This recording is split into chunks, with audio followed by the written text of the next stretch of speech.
Hello, everybody, and welcome to the Tardis Talks. Just to let you know, this could be my last live stream for a while. I think I might have gotten the coronavirus. I've been in bed all day. To be honest, I'm absolutely in bits. I seem to have the worst of the symptoms if I do have it. Of course, Cheryl's tried to get me to go to hospital, but I refuse to go. So I don't want anybody telling me in the chat that I should go to hospital, because I'm not going. So I don't want you to try and convince me otherwise. I will fight this at home myself. I'm not going into a hospital where my family goes into and never comes out of it. So yeah, so we'll get that out of the way. I'm not going to hospital, so nobody tell me to go to hospital. All right, because I've already had it out with the missus about it. I refuse to go, and I won't be going.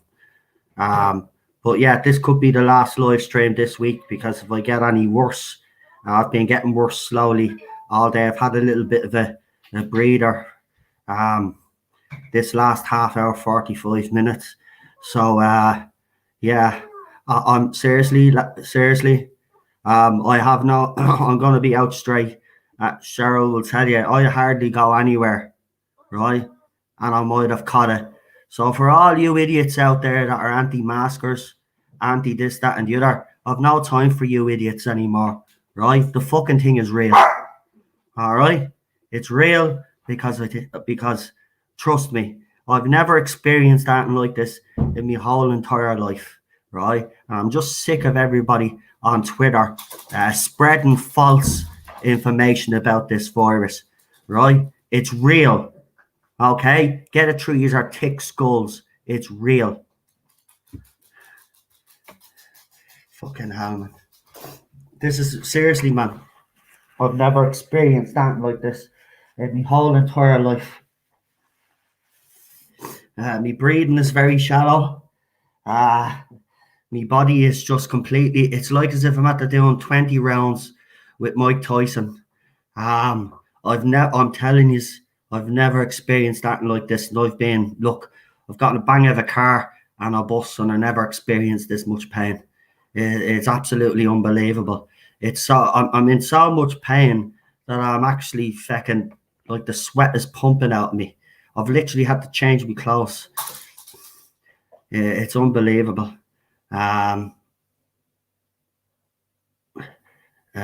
Yeah.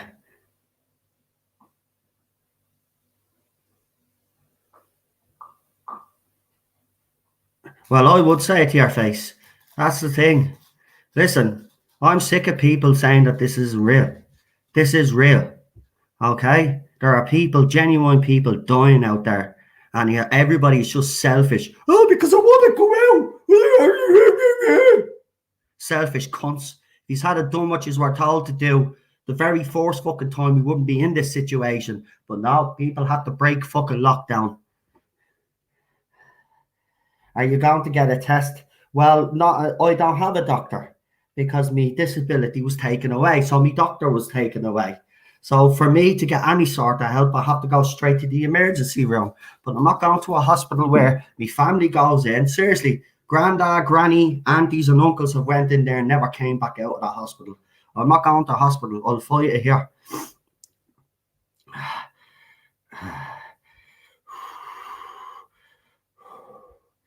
Right, just give us a second because I have to be careful how much I talk. But I'm sick. I'm sick of this, man. I'm sick of all the deniers. I'm sick of all the anti crap that's going on. Listen, if you don't want to take the vaccine, that's fine. But at least have the fucking decency when you go to a fucking shop to put a fucking mask on, like you're being asked to fucking do. Right? It's not. Do you know what annoys me? All of this shit came from America. Oh, I'm not wearing the mask because it's against my human rights. Fucking idiots.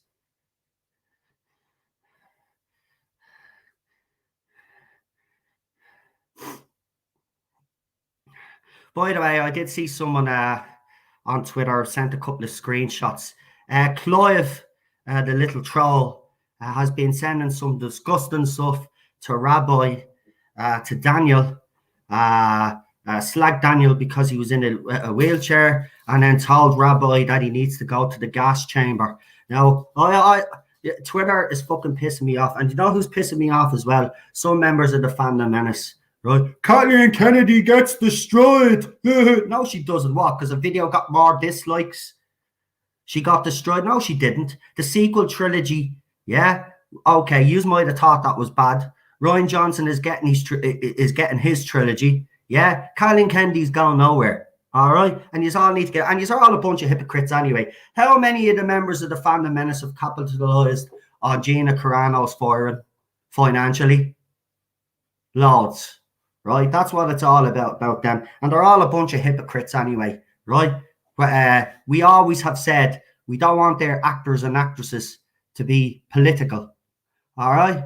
Directors, writers, producers, the whole lot, right? Disney's biggest mistake was just firing Gina, right? Because it's brought all this bullshit up, right? But they were right to fire her, and I'm going to say it out straight: they were right to fire her. But they should have fired every single other gobshite over the years as well. So I don't know why the Fandom Menace is actually supporting Gina Carano, because they're being hypocrites. You know, is the Fandom Menace a political movement? Is it? I thought their whole job was to fucking, protect pop culture from politics, right? But because Gina Carano supports you our political beliefs, it's okay, is it? No, it's hypocritical. Okay, Gina Carano deserved to be fired, just like everybody else that was that talked political bullshit over the years. Unfortunately for Disney, they didn't do that, and now we got the Fandom Menace up. And listen, how many Gina Carano videos do you actually have to do? Like, leave it out, And then loyalty is our subs as well. Oh, Gina Carano, Kathleen Kennedy was destroyed. She wasn't destroyed. Kathleen Kennedy's going nowhere. Sooner you all wake up and realise that, the better. Listen, if you don't want to watch Disney Star Wars, don't ruin it for everybody else, yeah? Fuck off, yeah? Which is our crap. Seriously, these are all a bunch of hypocrites, right? And there's plenty of YouTubers out there, that have capitalised financially on Gina Carano's firing. That's all it is for them, right? And then what they do is every day there's a new Gina Carano video to rile up their support, and then they'll do another stream. Oh, here we got Gina Carano art for you to buy, and we're stealing Disney property, but we're going to sell it to you guys because we hate Disney.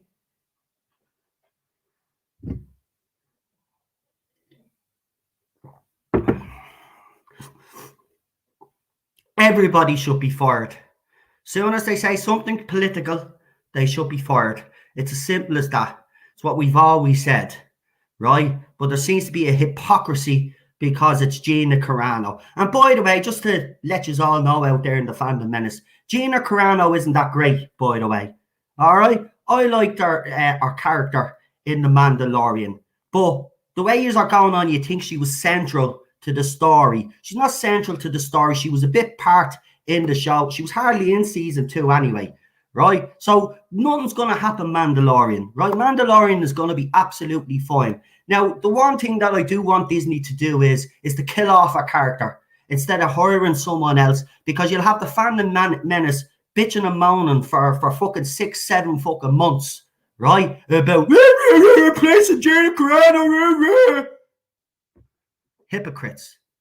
Hypocrites, the whole lot of them. And I don't give a shit anymore. I'm going to be calling people out, right? Because I've seen a lot of hypocrisy.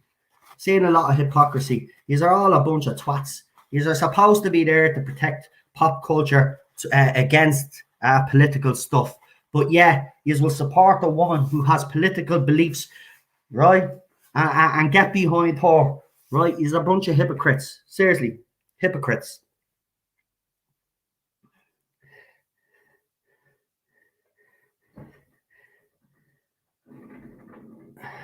FYI for the trolls, Noel didn't say that he has the plague. He's sick and miserable and says it's the worst he's ever felt. I don't know what you're putting a disclaimer for. I don't need one, right? I'm sick of trying to watch myself what I say on this channel as well. Sick of everybody. They're all a bunch of hypocrites. And by the way, Gina Carano going to Ben's company is a step down, not a step up. The ways are all going on. Oh, she's going to be great. She's doing a fucking indie film that nobody will fucking watch. All right? And now they're talking about, let's get Gina Carano on YouTube because she get 1 million fucking subscribers within a week. These are sad. These are a bunch of sad individuals, right? We know politics. No politics. What happened? See, here's the thing, right? They'll give out about Pedro, right? About the political post that he put out, right? But if these are balanced and these are true to yourselves, you would have actually come out and gave out about Gina Carano's post as well. Because as we always have said, keep your political beliefs to your fucking self. All right? You don't use your platform to go and fucking preach to your fucking audience. All right? And she did, and she deserved to be fired. End off. Right? The only thing that the biggest mistake that Disney made was the fact that they didn't fire every other fucking gobshite over the years that did the same fucking thing. Right? And that's their mistake. All right? But no, yous are hypocrites. Politics out of our shows. End of. Shelley is here and she's using her dad's account. Welcome, Shelley.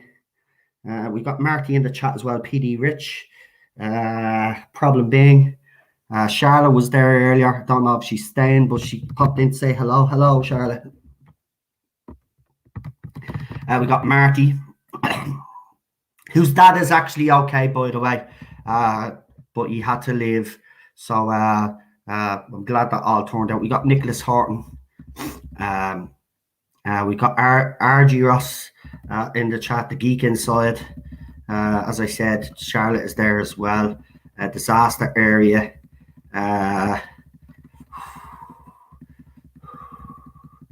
Moot Point. Welcome. Blast Form Therapist. Welcome. The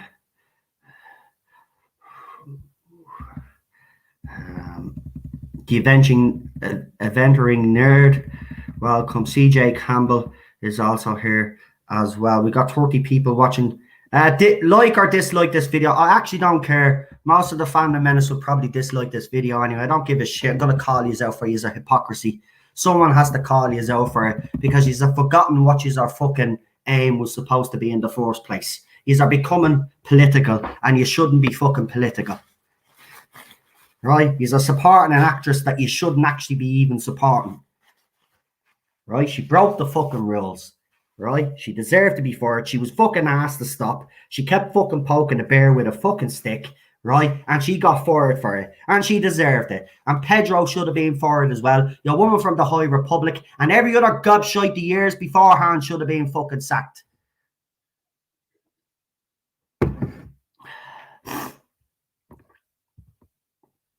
Oh, fuck. Hypocrites. Seriously, bunch of hypocrites.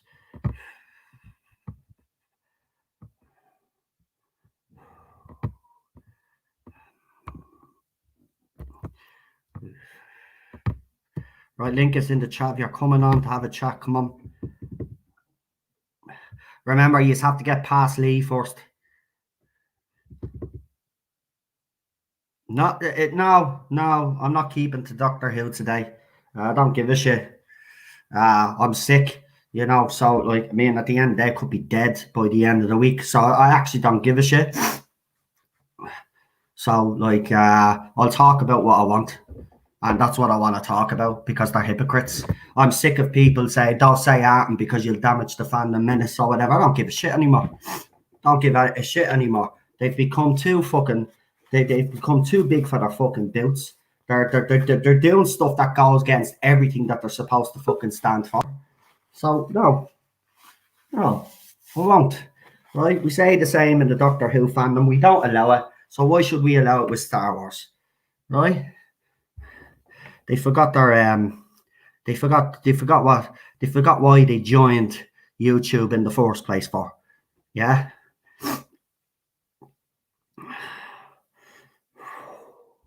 Right, so Lee is there. If anybody else wants to come on tonight to have a chat, come on. If not, I'll just bring Lee on and we'll have a little chat for about 45 minutes and then I'm going to finish up. Can you mention the Who rumours again for Shelley?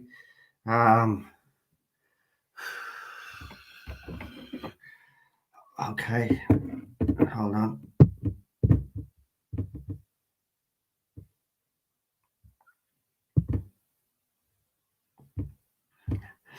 Okay. Right, so the rumours again. Okay. So Gemma Whelan, who was mentioned to audition for the role of the what would she be? What's Jodie Whittaker again? Dr. 13? Yeah, see, I forget now. My memory.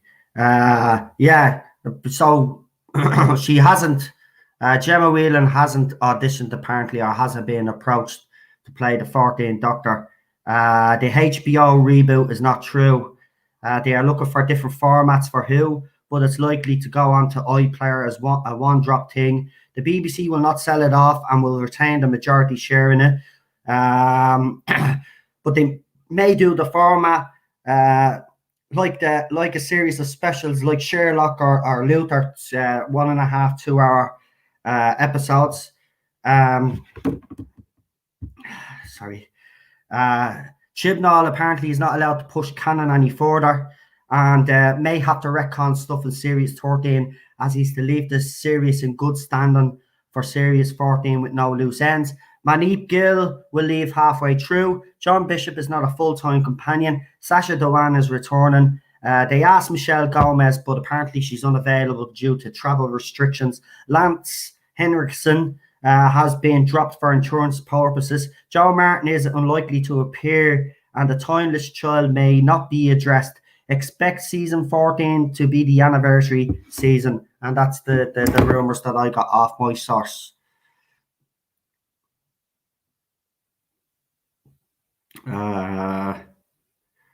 David Rayner says, oh yes, she has. Well, if my sources are saying she hasn't, well then she hasn't.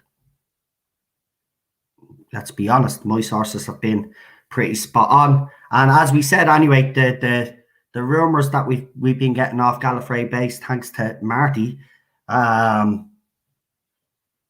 Gallifrey base. So yeah.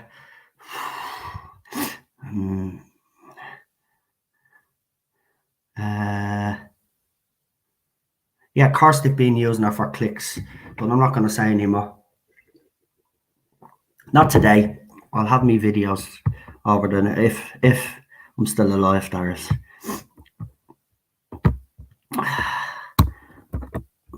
Right, link is going back in again. So if you are coming on, come on.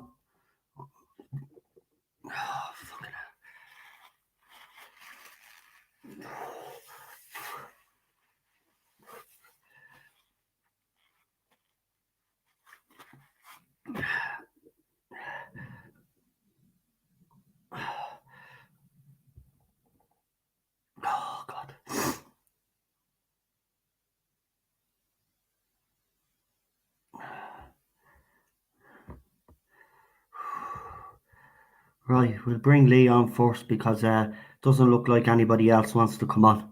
So if people come in the meantime, fine. If not, it'll just be Lee.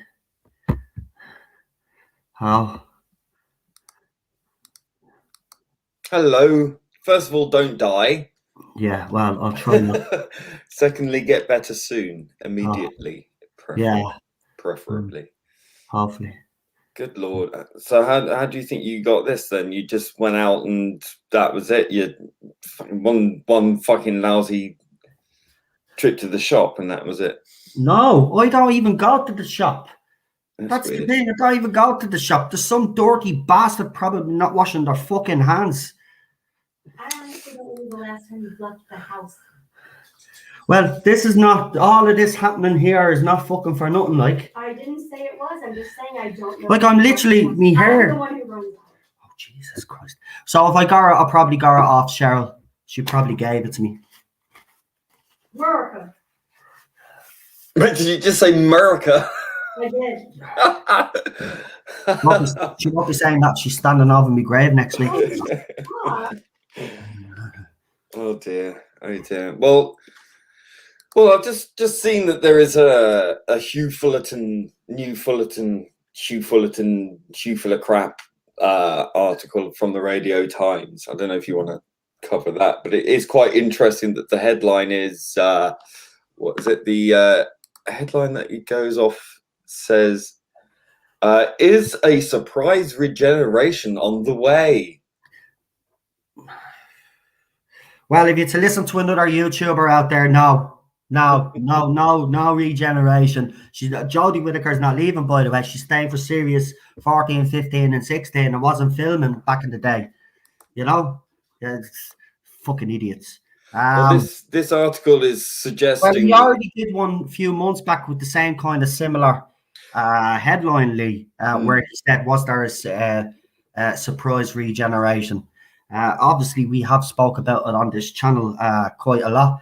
Listen, I think it might happen. I think it's the only way to for the shock value. Try boost the numbers. I could see it happening. I know there's a lot out there that can't see it happening, but I can. I really can. The sooner she's gone with Chris Chibnall, the better.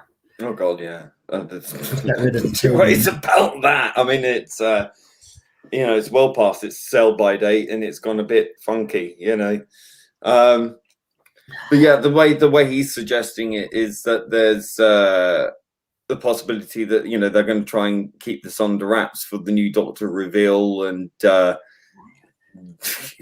I don't know. I mean, it's these things tend not to succeed. I mean, we know for a fact that the Mirror has an insert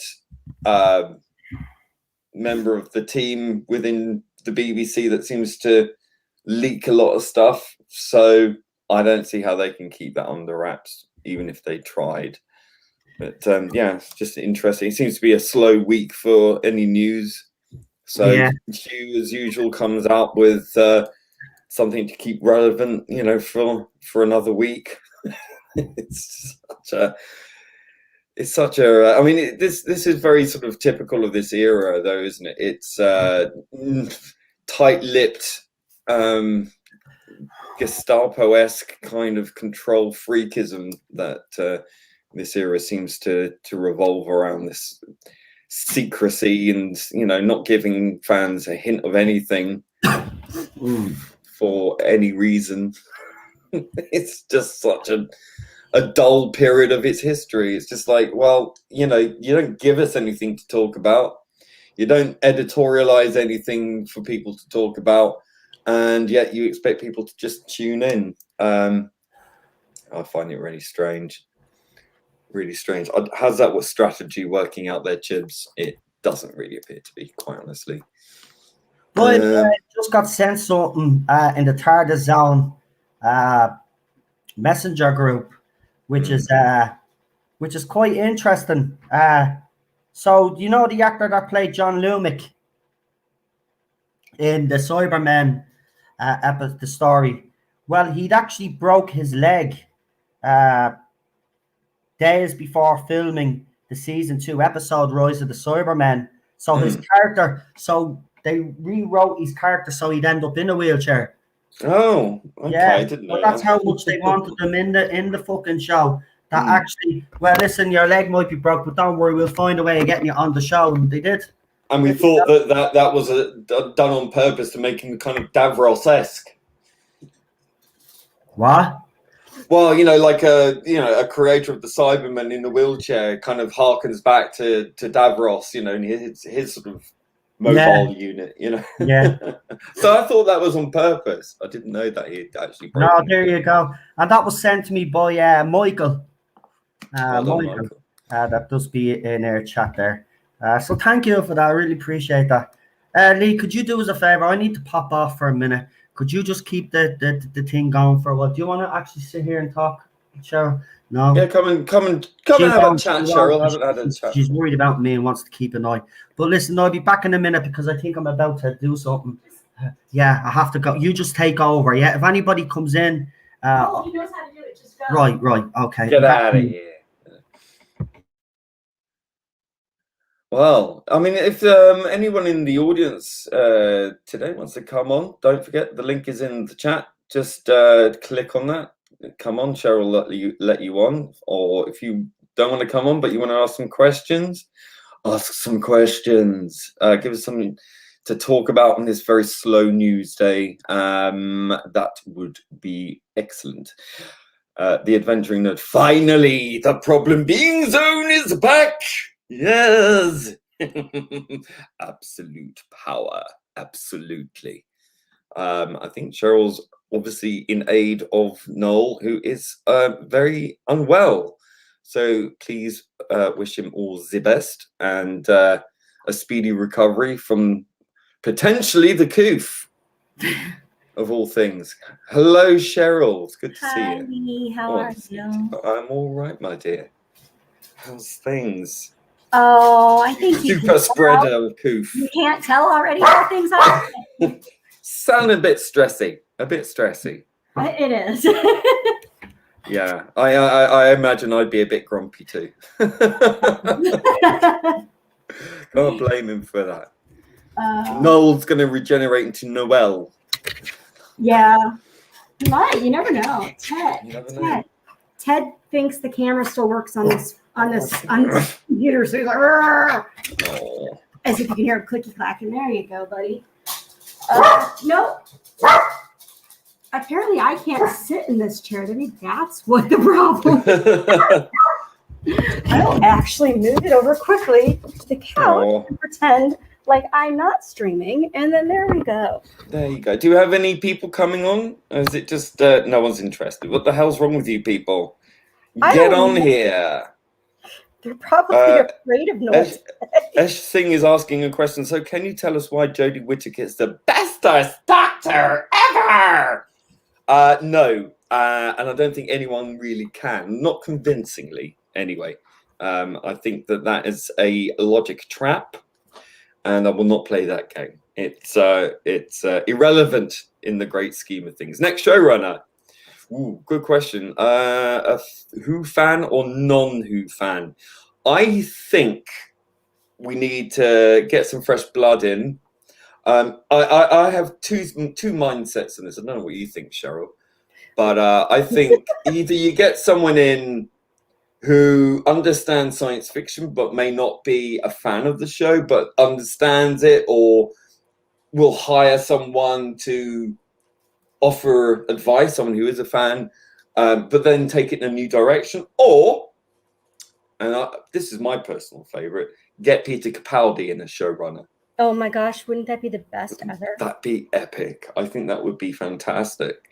And then you can get some creative input from David Tennant too, because the two of them grew up wanting to be the Doctor. Right. Toby Whitehouse, or Whithouse, or however you want to pronounce it. That seems to be quite a common name that seems to crop up quite often.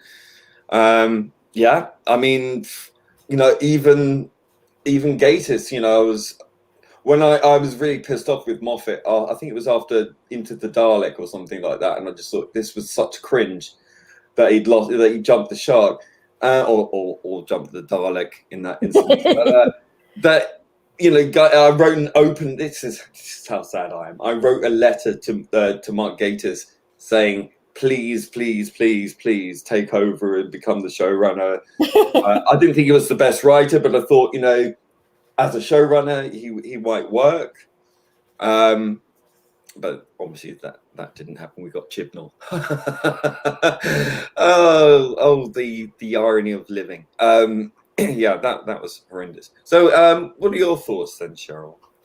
I mean, I definitely think it has to be someone with a strong science fiction background to be able to write it, because, you know, writing dramas doesn't work. As far as being a fan, would obviously love for it to be someone who's truly invested, and is a diehard fan. But if not, as long as they appreciate the medium of science fiction and stick to, you know, the good writing and stuff, I'm good. I just miss those stories that sucked you in and you weren't noticing, you know, political correctness or diversity for the sake of them just being thrown in there. There were strong characters. You mean using Doctor Who as an entertainment show rather than a political platform?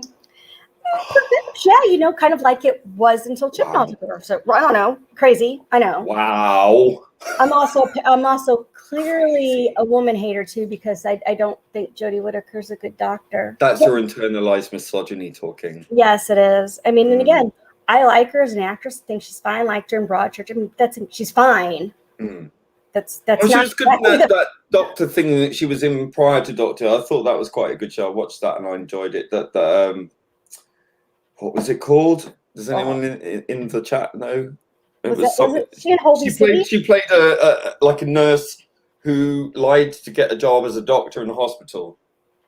I haven't a clue. And of course, she got away with it because, you know, woman. Right. Yeah. And mother. So you know, it's lying pays off. That's really we do have someone waiting in the background. I see that PD Mr. Rich, PD right? Rich, the company man. So when our overlord returns from. Well, I was going to say, how about, I think since I now have the power, I could probably bring him in, and because I'm not going to, you know, pull a Noel on you. So, let me see. How do I do this? Let's see. How do I do this? Ooh. This will be interesting. Push the button. No. Oh, ban from studio. That would be bad. Yeah, that would be not so good. Are you there? Did I do it right? I'm here. How are you doing? Look, I didn't breathe on him yesterday. I'm too far away to give him anything. It wasn't me. You did it by internet gas. That's what it was. Obviously, it's my secret plot to take him out. I'm going out doing the shops and stuff to intentionally. He hasn't written his will recently, has he? Or opened up some kind of life insurance or anything? Well, she's not going to tell us either way, is she? Let's be honest. What it really is I'm really taking out a plan to take over the Tardis Zone channel and just turn it into a peace, love, and hippie show. Welcome to the Biden zone! Yay! It's gonna be like the Kumbaya campfire. And I'm so in. The orange man here. I'm so in. That sounds amazing. Kumbaya campfire. We're all just talk about things we love. Each week I'll be fighting with Rabbi. Oh my god, fabulous. Oh, I just see in the private chat, PD Rich realized that I almost like banned him from the studio. Yeah, really sorry about that. That's all right. I mean, I'm banned from the chat officially, so you could be banned from the studio. It doesn't matter. Well, we can all hold hands. We can all hold hands and form a prayer circle for Noel. There we go. Yeah. Oh, we could. You know what? I have essential oil. Well, I mean, who needs God when you've got essential oil? I mean, that and yoga, because that's what they tell me that's going to heal my chronic condition. That's yoga, not Yoda. Yes. Essential oils I have. That's my personal favorite. Oh, I'm sorry. Your spine doesn't work. Your neck doesn't work. Have you tried peppermint oil? Oh yeah. I had that one as well of her arm. Her arm's been fused. And someone said, I know a good chiropractor for that. Yes. Yeah, your arm's been fused. Yeah, your arm's off. Definitely the Put a plaster on chiropractor. it. The chiropractor. Just snap it. Yeah. Just break it off. And stitch it back. I told my surgeon, my neck surgeon, I told him, I was like, my spinal surgeon, it's like, yo, so someone suggests I go get some chiropractor, and he's like, okay. He's like, you do realize that before I fuse your neck, he'll literally just snap it right off, right? I'm like, what? Nice. Then I don't think I will do that. I guess I'll just stick with peppermint oil. Well, I got scoliosis, in my spine. I saw an X-ray, but it looked like the symbol on Superman's chest. It was like, oh my god. And then the option was either have surgery or not have surgery. But if you have surgery, there's a 50-50 chance you may never walk again. Right. Pass. I think I'll avoid the surgery. Yeah, I've managed this far. I'm fine. I just stretch a bit more than usual. Yeah. Yeah. Anyone, questions in the chat. Chuck it at us. Let us, quandary on any of your Doctor Who kind of questions, or anything you want to know about any of us, or anything not too probing. Not the mind probe. That would be great. Really fantastic. So let's keep this show on the road. And I see we have the adventuring nerd in the background as well in the studio. You still listening there, Hubs? You want me to bring him in too? Bring him on. Might as well. What? I'm Reese is all right. There you go. Come on Hello. in. Hey, Reese, you all right, buddy? Not too bad, thanks. How are you doing? Oh, not too bad. As I said, I got the jab tomorrow, so I might be good down on for a few days after that as well. Oh, joy. Happy days. Enjoy your experimental untested vaccine. Oh, well, all I could do is kill me. Well, that's You know what? If any of us survived the 80s, we've probably ingested or done a lot worse with it. yeah. Well, I did the 90s thing, and my God. I could have been. Listen, I think during the 90s, I could have donated my body to science. Jesus, what the hell were you doing in the 90s? I was having a bloody good time. Too good a time. But I don't know if you drugs guys are have bad. this here because your petrol stations are different and it's not quite the thing that they have like in the US. But we used to have these when you'd wash your hand like at the petrol station, or as I like to call it, the gas station. When you're at the gas station to wash your hands, they used to have back in the I don't know, until probably not that long ago, an actual like cloth thing that just would just go around in a loop. Yes, yeah, we had those. We have those. You're scrubbing, but they're actually more. They're actually more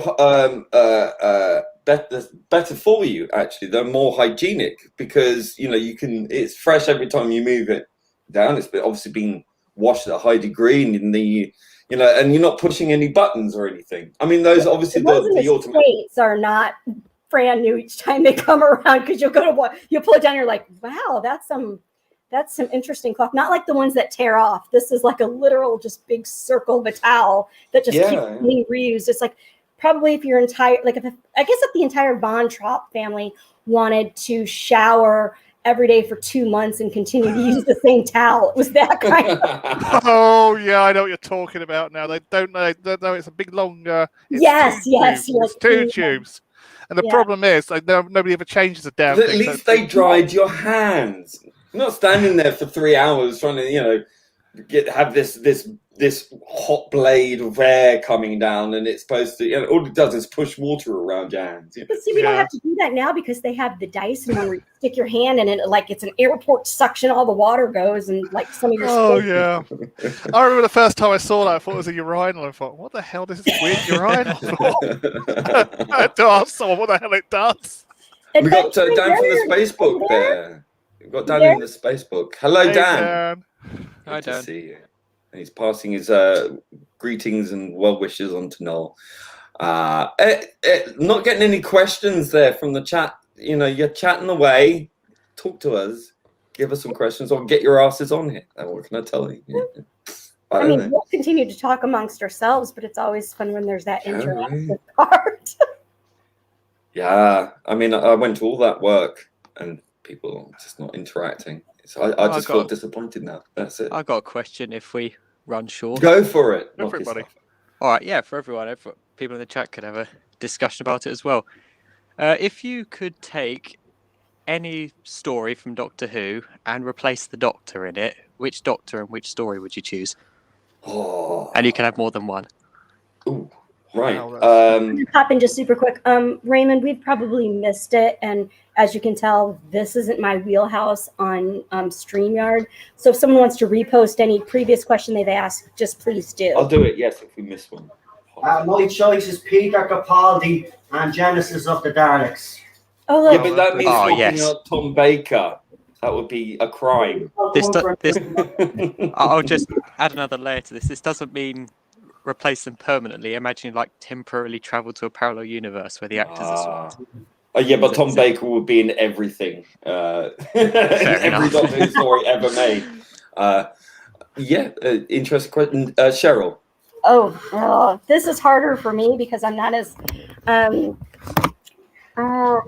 you know what? I can't name probably a specific episode because I haven't seen as much of the classic, but I guess the one where we first see the Autons with Pertwee, I would love to see like either Matt Smith or Peter Capaldi do that. Capaldi could just work with everything.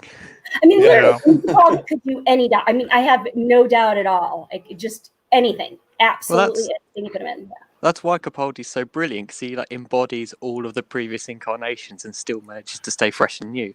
That's true. That is very true. Rich. This is a weird one. This might not be very popular, but I'd like to see Dalek Invasion of Earth with Paul McGann. There's a weird reason behind this, because the original Paul McGann story was supposed to be about the Daleks invading Earth. I just want to see, how it would go. Well, on taking that further, I would say having the War Doctor. I mean, it's hard to say to replace him. John Hurt. John Hurt, who I recently watched in the Naked Civil Servant. Brilliant. But replacing him with Paul McGann, as it should have been, really. Obviously, William Hartnell and Praxius. That would. Well, I mean, look, any other Doctor in that piece of filth, garbage, would be better, I mean, imagine Tom Baker and Prax. He could turn it on its head.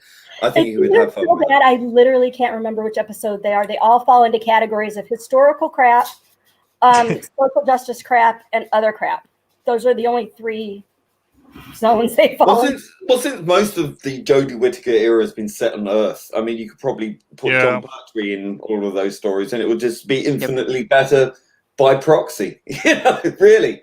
I'm trying to think how long we could handle Yaz before he just shoved her out of the car.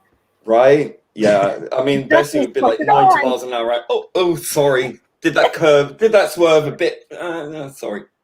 Happens, There must have been a plank in the road. Right. Oh, look, she's gone to join Adric in the stars. Oh, bless her heart. What a shame. So we've got some suggestions there. We've got McGann in Waters of Mars. Interesting. Ooh, yes. Jodie falling off the crane and regenerating into Tom. Well, anyone regenerating into the Fourth Doctor would be good. Can I just say what you said about McGann in Dalek's Invasion of Earth? I think he would absolutely nail the Goodbye Susan scene. Oh yeah, that would be one hell of a scene. Hartnell was brilliant, but McGann would just be amazing. Yeah, certainly would. And I am not mistaken in mind. Goodbye, Susan. Arachnids in the UK. Imagine Jodie Whittaker doing Goodbye, Susan. Oh, bugger off. I'm socially awkward. I can't do this. Oh, God. Yeah. I should say a reassuring thing, shouldn't I? Dematerialize. Can you imagine Jodie Whittaker? Can you imagine Jodie Whittaker in Genesis of the Daleks? Oh, my God. Daleks would win. Can you imagine if Jodie was the moment?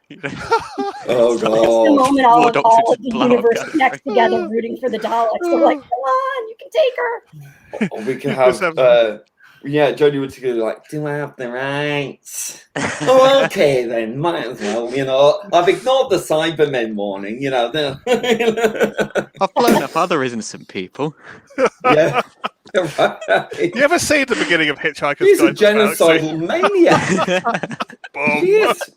She is, isn't she? She is a genocidal Yeah, she just maniac. is. This is why I'm wondering, is she actually the Doctor, or is she like the Rani or something? Because she's just going around committing genocide every 5 minutes.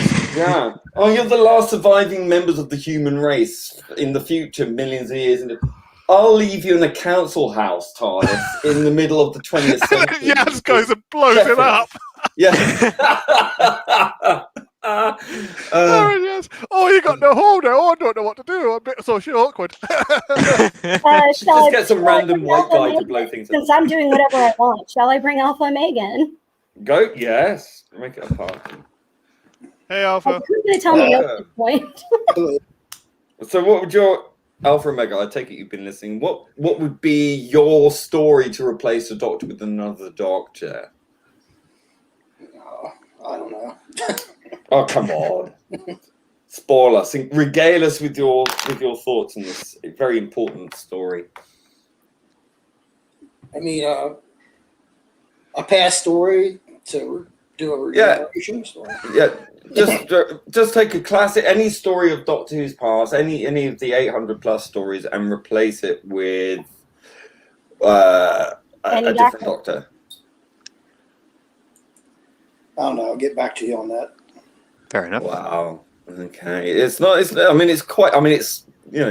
50 odd years of stories, and to take one and replace it with a different Doctor. Yeah, I suppose that a multitude of different Doctors is quite difficult. Any other ideas? Have you listened to the War Doctor Big Finish series with John Hurt? I'm being asked by Daniel. I haven't yet. I'm not a fan of the War Doctor. I've been pretty clear on that. I just think Paul McGann should have been the War Doctor. But I wonder why he wasn't. Yeah, I know. It's like they didn't ask him or anything. I'm sure he would have done it. Yeah. I don't understand. Yeah, strange. And again, John good, yeah, not as the Doctor. I didn't find. I love John Hurt. Don't get me wrong, but he just felt so out of place for me. Yeah, it's supposed to be this big warrior. Yeah, it's supposed to be this big warrior, and it's just like. And why didn't they call him? Like it. Why didn't they call him the Warrior rather than the War Doctor? Because he's not supposed to be any Doctor. He's not supposed to be the Doctor. When he was asked, "What do you want to be?" He said, "I want to be a warrior." So he should have been the Warrior. Yeah. I am the warrior. Thank you. I had that in my head just as soon as you started. I know. In my head as well. I can turn any comment into an 80s song reference if I need be. So. But they were so catchy. We got the classic 80s fanboy saying Matt Smith in the Happiness Patrol up against the Candyman. That'd be classic villain, the That Candyman. would be interesting one, actually, yeah. But it's spelled with a K. Shocking. Right, who else have we got? Raymond Williams. Not a specific story, but I would like to see Jodie in something under Moffat. Timbals effed her over big time, and she might have been actually decent given the right showrunner. I don't think she would have been decent. I don't think she's got the essence of the Doctor at all. No, I don't. She's been told to read the script, and it shows. But under Moffat, no. Early Moffat, late Moffat. I say we go super stunning and brave and recast Jodie Whittaker in the Doctor Who movie. What, the Daleks? No, the one in the US with Paul McGann. The TV movie. Oh, the TV movie. Or The Enemy Within. Sometimes it's known. We'll just go stunning and brave and see how crazy that'll be. Oh my god! What was it? Ruth as the thingy in that one. I think Ruth just turns around and slaps someone. What the hell are you doing, Doc? Oh, we could have her coming out the TARDIS and being, mowed down by a hail of bullets. Oh, okay. So Sylvester. E.G. So just getting cheesed off. Can I go back one and do the other previous question? Yes. How about Capaldi and Genesis of the Daleks? We had that. Oh, okay. We had that, but that's interesting because I've heard this question before, and I've actually seen. I think it was on Twitter. Someone asked that question, and that was the common one. Peter Capaldi and Genesis, and it is an interesting thought. But I to be honest, I can't imagine anyone doing it other than Tom Baker. Nobody. Yeah, I mean, it's so quintessentially Tom Baker, isn't it? Might should go watch Genesis again tonight. I'm feeling want to watch Genesis. That's a good idea. Well, that's it. It's like the best Doctor Who serial ever. So it's like, it's a shame Michael Wisher couldn't come back. Like, he's just so good. Disaster Era says Jodie in Time Lash. Wash your mouth out with soap. I think that sentence just cut 5 years off my life. Oh my god! It's like a hot knife through butter. Jeez. Hey, Lee. Yes. I feel like I've been poisoned by that thought. No, will do anything to get out of watching Time Lash. Yeah, it's not going to happen because, like, me and Alpha Omega have conspired to make it happen. Hey, get out of the way. It might not be as bad as you think. Oh, is that the classic watch along of the weekend? It's going to be Time Lash now. Oh, no. It's so gotta be. You never know how he feels. I may just go rogue. We got Garbage saying introducing Arnold Schwarzenegger as the War Doctor. Have you ever seen Predator? Oh my god, can you imagine? Oh, it's the most masculine movie ever, Predator. That's why it must burn. Well, have you heard the rumor that they're making a Predator 5? Oh, She-Predator, yeah. The Disney movie, and they're going to have a native indigenous American to play the strong woman of color. To go take on the Predator, and of course she's going to be the best as ever. Pocahontas, warrior princess, the rumors. Oh, it's going to be awful. Right, and it's Disney, so it's basically Pocahontas meets Predator. Just Disney stick princess. Just stick yes, queen. You cringe. Will it have songs in it? Yes, it probably will. Obviously. Don't lose your head to a predator. I'm a stunning brave girl. Gonna take on the predator. Predator is coming for you. No. And Predator sings like Michael Jackson.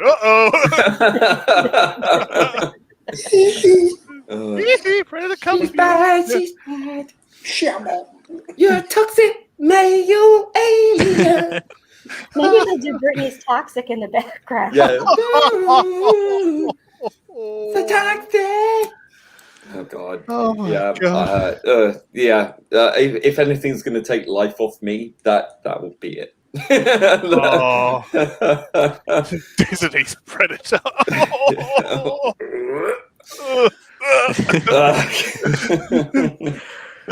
Poor Daniel. Daniel's destroyed emotionally just listening to this. Well, we're damaged people. I am now. Yes. All it takes. I was fine until I joined. This is what happens when Knox gets taken ill, you know. I wonder what John F. Trent thought yesterday on Rabbi Stream. What the hell's going on? He looked like a lost little boy. I was seeing a message like, "Welcome to the British Arm of the Fandom Menace." This is what it's like. Poor thing. He was eviscerated by simple talk. Like a rabbi rant. Fabulous. I enjoyed every second. He didn't know what to do with himself. Bless him. Good guy.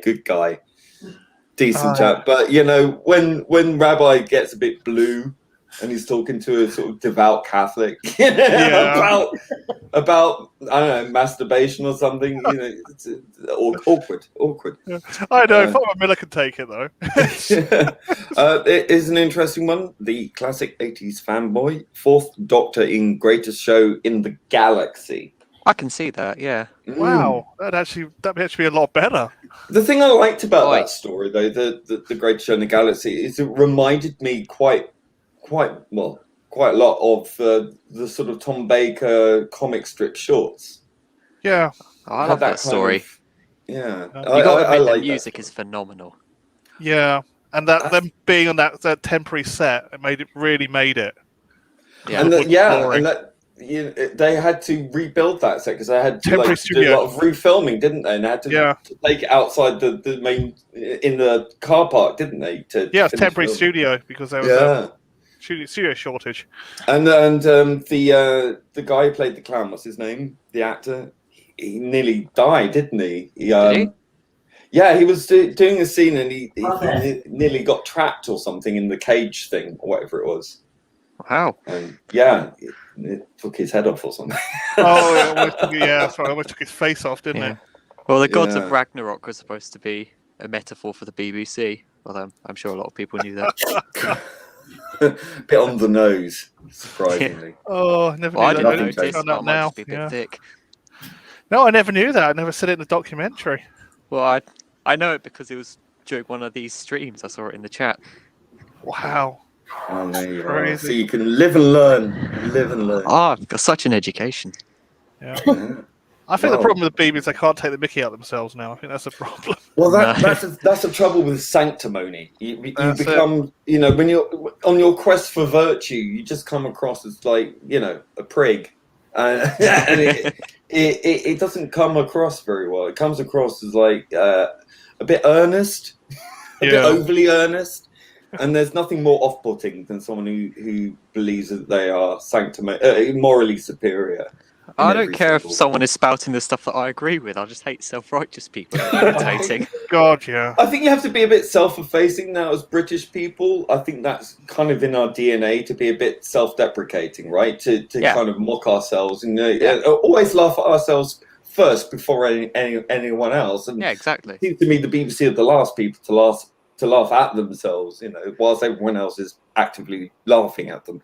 And I think that's a shame. And it speaks to me volumes that the BBC has produced over the last few years 40%. This is actually in an article, 40% less comedy on the BBC than it's ever produced. And I think that's a real sad state of affairs because it's quite clear that they are afraid of producing comedy because comedy involves offending people. Yeah, what can you joke about these days? Well, exactly. Have you seen woke comedy? Have you actually watched any woke stand-up? Why do you think Kerry quit? It's awful. It's so cringe. What do they joke it's about? So self-aware.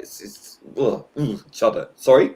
What do they actually joke about? Like, what is there to joke about? Well, obviously anything that isn't, anything that's a white male, probably. Or how, wonderful lesbians are, or, non-binary. I don't know. I mean, I've seen some of it, but I mean, it's so banal that you can't really focus on what the words are anymore because half of it's that postmodern academic wankery that passes as actual words, which don't actually mean anything. Weird. Don't like it. Oh, for another Benny Hill today. that won't fly at all. Hounded to his grave, which was robbed. Did you know that Benny Hill's grave was robbed because it got out in the press or something that he'd been buried with some of his treasure, and so he got exhumed by some grave robbers, and they had to put it all back together and concrete the whole thing. Oh my! Tragic. I know. It's awful. Wait, he died on his own. Grave back together or Benny Hill? Well, I don't know the full story, but if you go on Wikipedia, it's all in there. About what they I can't be asked to do that. I just. I mean, it's not something you really want to kind of get familiar with on too much a level, but it's pretty sad. Yeah. So we've got Tardis' own official YouTube channel in the chat. They're saying not him. The like button. Who is that guy? Nice. Welcome to Tardis' own official YouTube channel. Is he coming back or is he just like leaving it? No. I just told everyone to smash any button apart from the flaggy bit. Frankie Boyle is a massive sellout. Listen, I went to see Frankie Boyle. Subconscious on his end. I love Frankie Boyle. He really wants me to take over the streams from now on, so that's. It really check the will. Check the will. But yeah, I went to see Frankie Boyle live a few years ago when he was still funny, and I had a great time. But I have to say, actually, he had this Canadian stand-up guy doing the opening for his show, and he was so much funnier.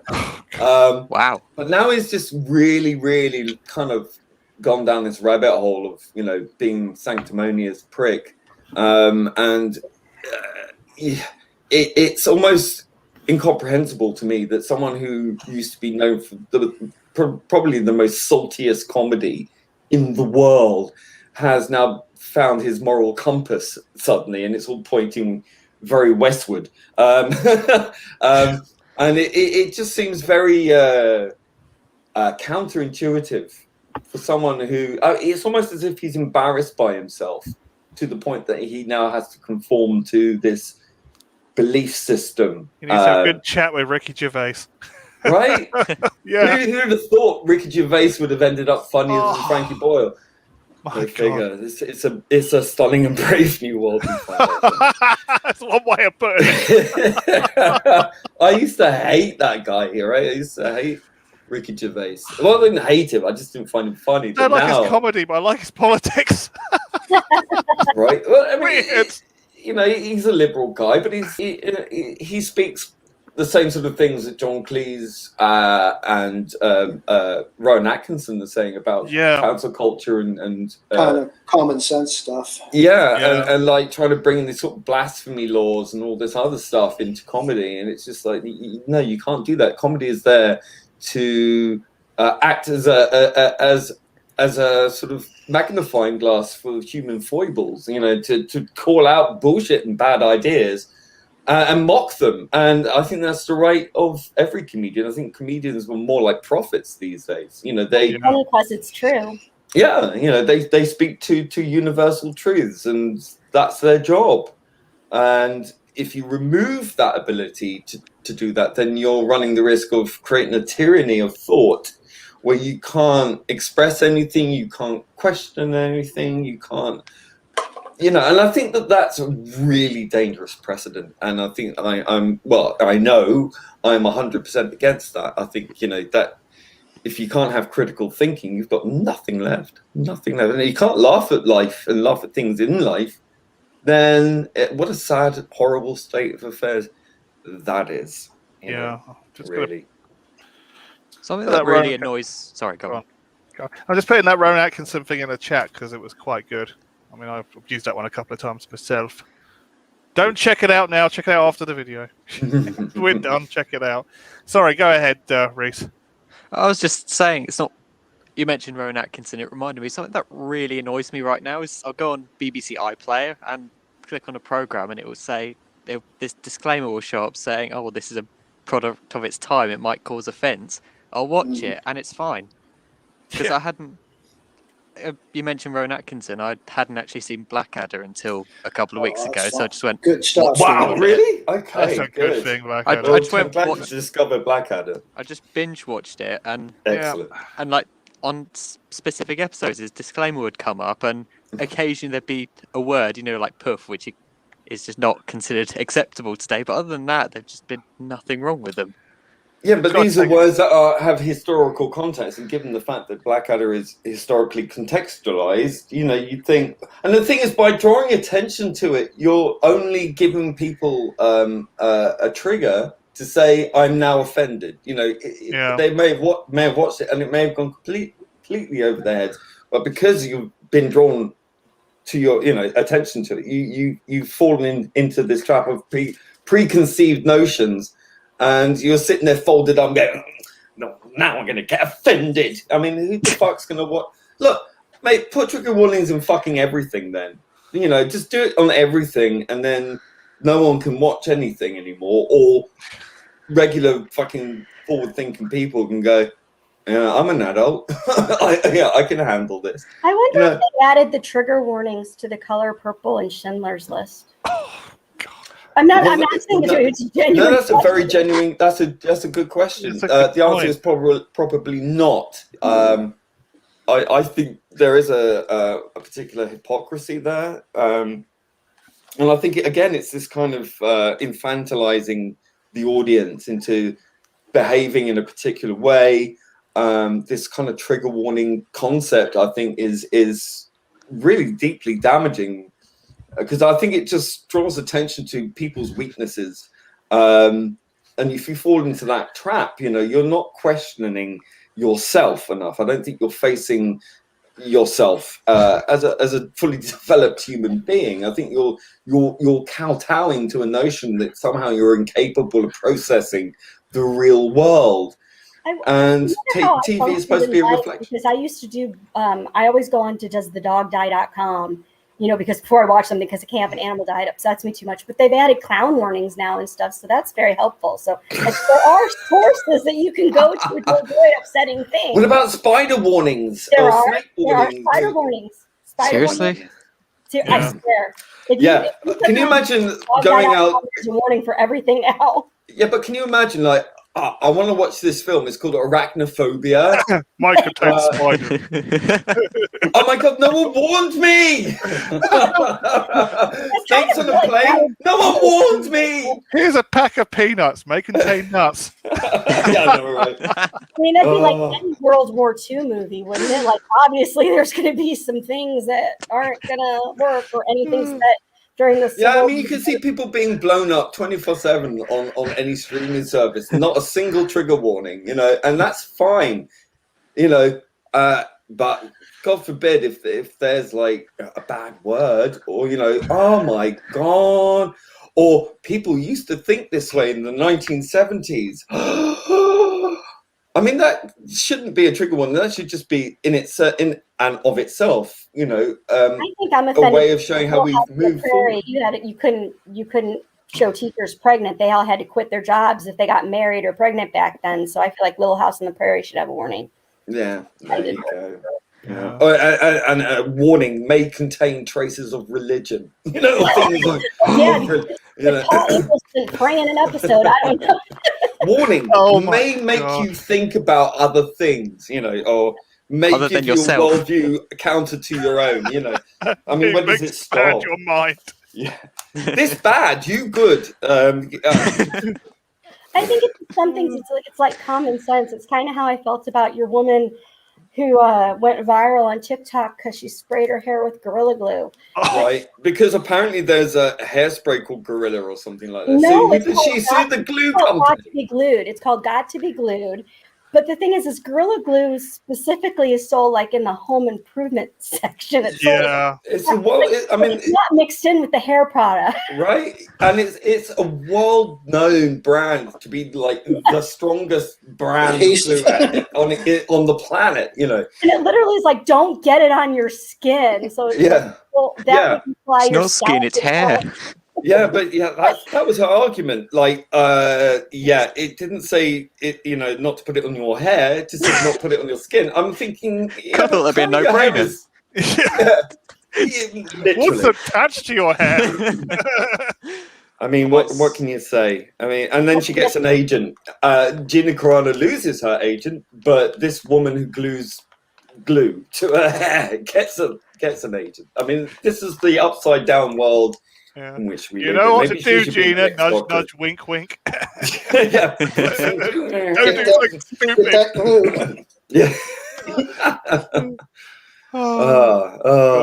Just imagine Michael Bay films in the future. Well, Daniel says in the chat there that TikTok is for planks. Well, what people don't know about TikTok, and you can look this up. It's there to see. TikTok was actually invented by a Chinese company. So you know how things work in China, where companies in China are by default owned by the state. So the Chinese Communist Party, who like propaganda and like to control what people think, say, and do.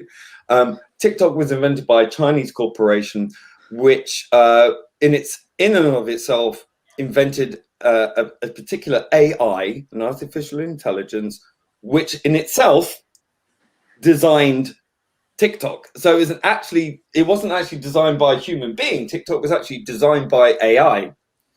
And I find that incredibly creepy and very odd and strange. And it's amazing how it's taken off with the youth of today who wave communist flags or wear them on their t-shirt, but yay corporations. And I find that really deeply strange and worrying, quite frankly. Can we still put this glue in almost our hair? sounds like an episode of Doctor Who, doesn't it? Yeah, certainly does. Oh, imagine Michael Bay films in the future. Warning, may contain patriotism. Yeah, oh God, yeah. May contain too many American flags. May contain ideas of individuality. May contain a good film. Oh no! Somewhere. Warning, may contain white males. Wait, so it's going to be like an ingredients packet, white men, 2%. Yeah, eventually you're going to have a diversity disclaimer which says contains 25% people of color, 25% LGBT, 25% white Europeans, 20%. I mean, that's where it's going, isn't it? 7% other. Right? Yeah, non-binary or something. It's that that's going to happen. What was the war movie that came out like a year or two ago or something, like Dunkirk or something? Or Dunkirk, yeah. That they were bitching about that wasn't diverse enough or something? Or Wow. Well, there are records, historical records. That's what I mean. Look this shit up. Yeah. And what annoys me is when they said there's no statues or memorials to these people within, let's say, the British Empire as it was at the time, and that's simply not true. And there are photographs of memorials and statues erected specifically for these heroes, and I just find the whole argument very disingenuous. But that's not surprising considering we live in a crazy world of crazy people who make lies and think that they've got a handle on reality, and they don't even know what fucking genitals they have. So I think it's very disingenuous, to say these things. Every town and village in our country has a war memorial of some kind. Yeah, but look. anyone who had a name and a dog tag that died, and even those who didn't have, statues saying, forgotten soldier or whatever. So Shelley of Terence Kent fame says, do you think people will go back to watching Doctor Who with the 14th Doctor? Alpha Omega. I think some will, a small percentage, but I think it depends how the next series goes. But if it goes like we think it's going to go, I think a lot of people checked out by then. Well, there's a lot of things that we have to consider, like who the showrunner is, who the Doctor will be, who the writers are, when the 14th Doctor appears. Is it going to be next year, the year after, or 10 years from now? Yeah. The adventuring nerd, Reese. I'd pretty much say the same. I think numbers will definitely increase, but I know most of my friends and family are like casual viewers, so not diehard fans, and pretty much all of them are saying Doctor Who's awful now and they've had enough. So I think that's an interesting some will point, come back, but not as many as the BBC probably want. Well, that's it. Once you lose the normie, I hate that word, but I'm going to use it. The normie audience. That's it. I mean, the fandom is only a small percentage that makes up the general viewing public, and if you lose the normie audience, it's really hard to get them back, isn't it? I mean, you've got the diehard fans who are going to tune in regardless, and you've got diehard fans who won't tune in regardless. I mean, that's something I think kind of hurts the Moffat era a bit, because he got very bogged down with just constantly throwing obscure references to the past, and I think that might have alienated a few casual audiences. That's also true. I think it didn't just start with Chibnall. I mean, you've got too much fan service as well. Yeah, fan service, you got to handle it carefully, because it's good to have some, but if you put too much in, then it either comes across as desperate or, like I say, just a bit niche. Well, it becomes a bit like an in-joke. Yeah, exactly. We lost Lee. Looks like it. Oh my God! Someone ramble. It's the PD Rich show now. Oh my God! No, it's not me. I haven't done this in like 5 years, mate. Seriously, I haven't done this in 5 years. Looks like Lee's gone out briefly. I'm sorry about that, audience, but is Cheryl still here? No, Cheryl, I'm back. I'm back. Noel's back. That's my Noel's least. You're right, Noel. Yeah, well, yeah, well, I think I am. I'll be grand. I'll be all right, hopefully. Hang in there. But yeah, I'm getting aches and pains all over again, so it's starting to kick up again. So, but I'll be fine. I'll be fine. Noel has muted Lee. No, I haven't. Lee has Oh, he's actually gone. disappeared. So we'll wait for him to come back.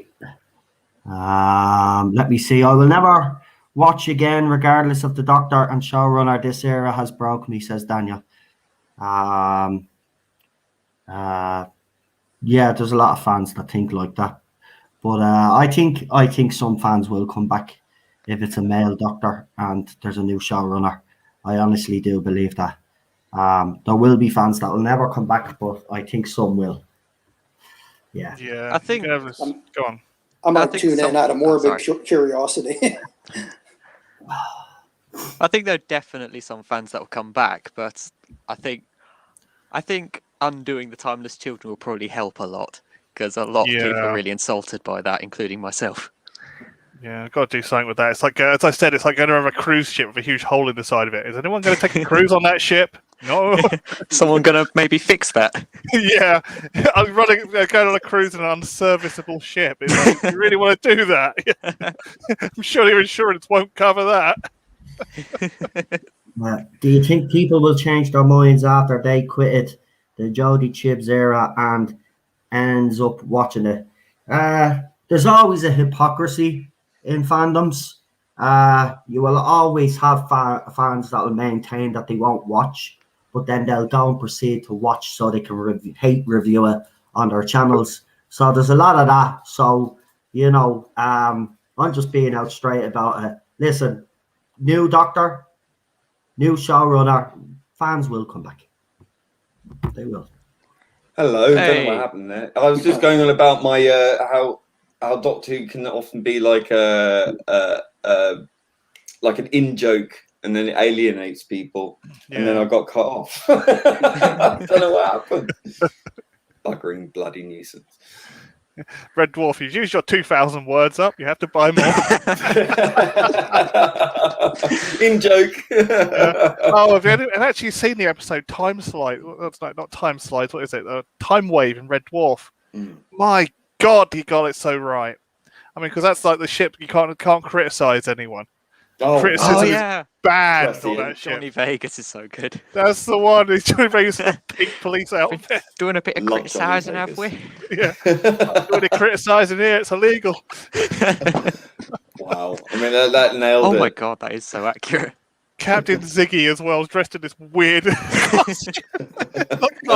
Dressed like a Valkyrie costume and a dress. Brilliant. Oh, yeah, it's going to end up like that. They're going to end up like Time Wave. That's how I kind of realised in the end that Red Dwarf is definitely not woke. Took me ages to realise that.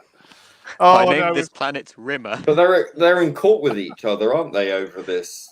I don't know what's happening. I don't know. It's just Rob Grant being crazy again. Yeah, I mean, it's not a good look for the future of Red Dwarf, but I've always said it kind of died after season 5 for me because that was where it was at, the pair of them. But now they're probably never gonna come back together. I don't know. I've enjoyed all of it up to about series 11, but after that, I mean, I'm not saying I didn't notice an obvious slight dip in quality, but the latest, I seem to be in the minority here who was a bit disappointed with the feature-length film. Just the humour, for lack of a better description, just seemed kind of dumb. It was a bit too soft, wasn't it? But yeah, I think if you're going to use a joke, a visual gag, use it once and use it well. But the cat flap joke, that they constantly deferred to that, and it was just kind of like, have you seen that one? What makes Red Dwarf so good is that for the most part it's played straight, and you just put these characters into these situations, and their personalities sort of write the comedy. Whereas for this, it just felt just a bit over the top and almost like a parody of itself. Yeah, he was trying to. It was like Red Dwarf 7. They were buying it too much. Trying to turn it more of an adventure, and it just didn't turn out. The only thing that was cool about it is Oh, I'll tell you what. Chris Barry. Oh my God, can that guy keep a secret? I was quizzing him back in, like, I think 2015 about is Holly coming back, and he kept it completely off the freaking subject. Completely asking. I was like, "Are you sure? Are you sure?" He goes, "Well, Doug was getting quizzed about that. He was standing right next to Norman Lovett, and both of them kept that secret that he was coming back." Bastard. They don't. It's just amazing. That's how, they keep a secret. I mean, it's like the good old days, when you ask Star Trek cast stuff, and they'd keep a secret. Mm.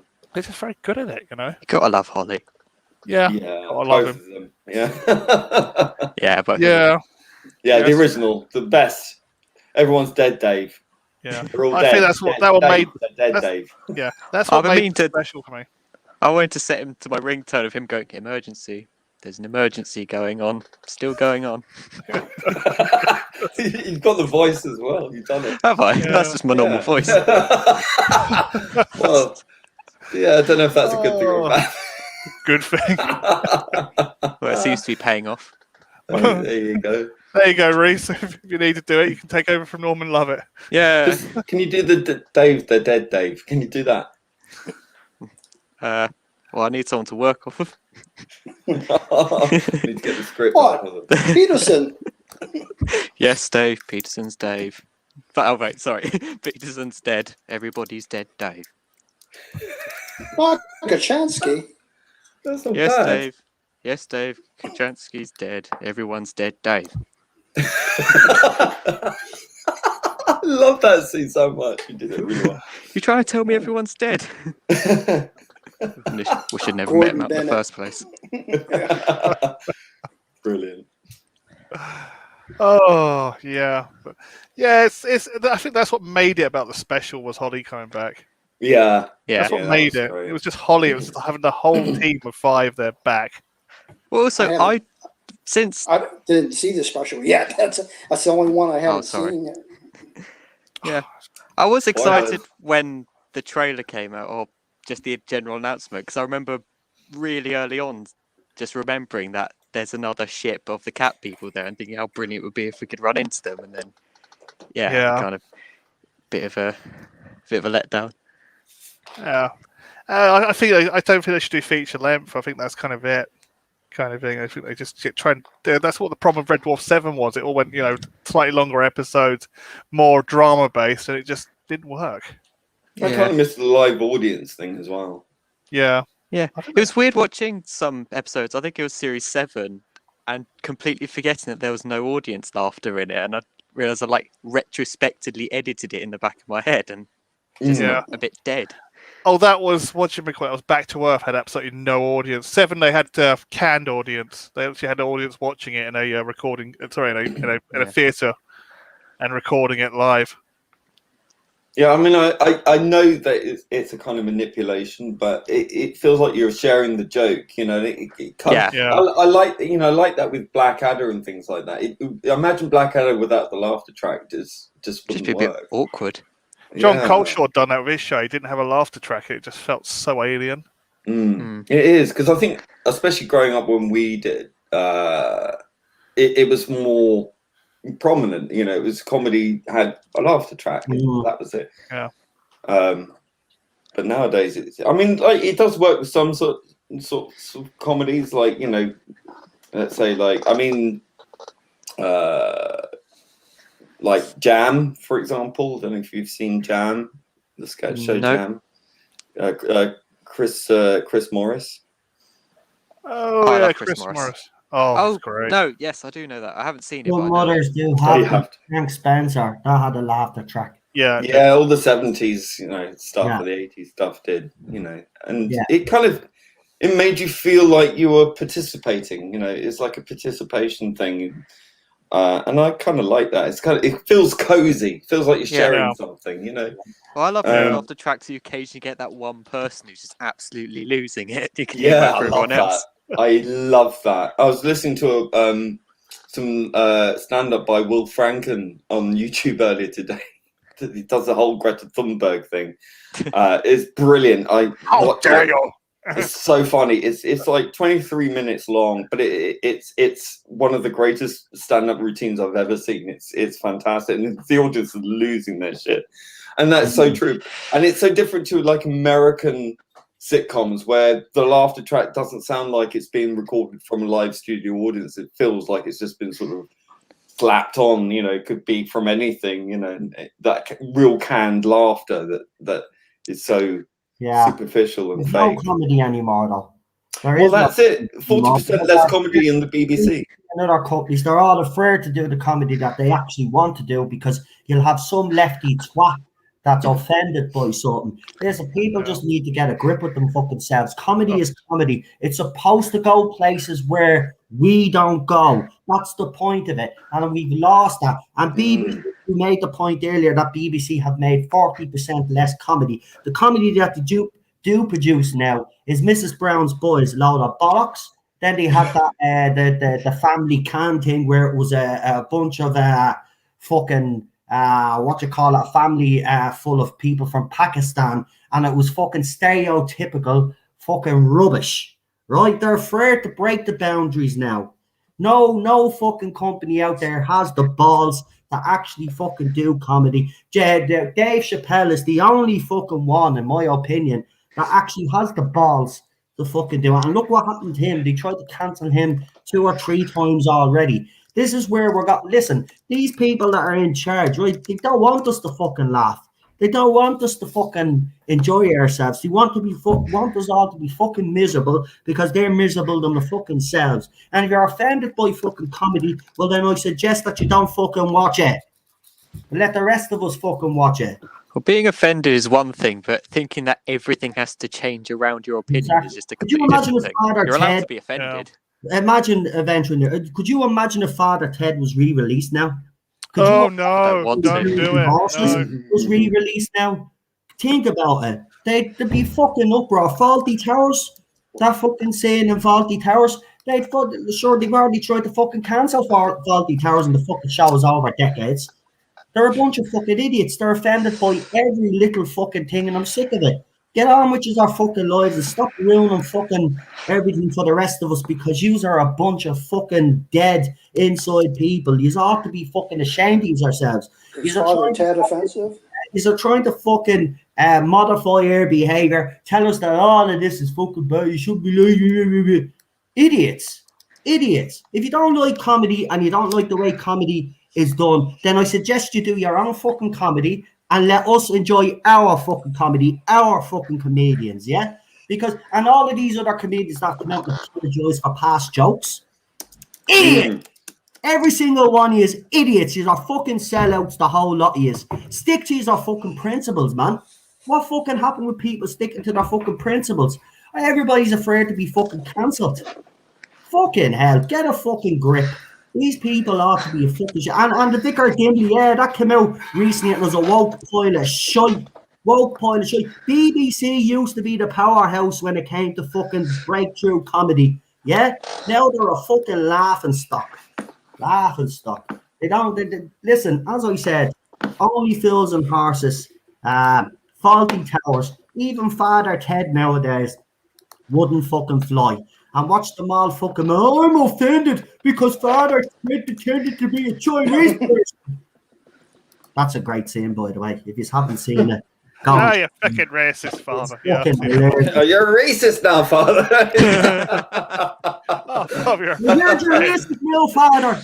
It's fucking Greeks. Series 3 of that show was but the line from the L one, it's the Greeks and their gayness.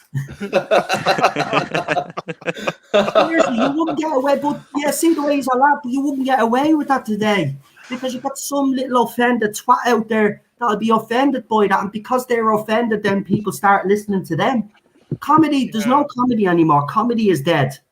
Comedy is dead now. There is no comedy anymore. Ricky Gervais is probably the closest that we'll get because even his comedy now, he tries to keep it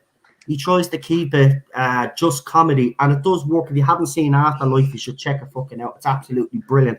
Any of his comedy shows are brilliant because does he subscribe to all of this wokeness and all of this bullshit? No, he just writes comedy, and I think a lot of fucking comedians have forgotten that. You know, stop pandering to the fucking left and apologising for jokes that you've made. I mean, David Williams apologising for doing blackface a few years back. Oh.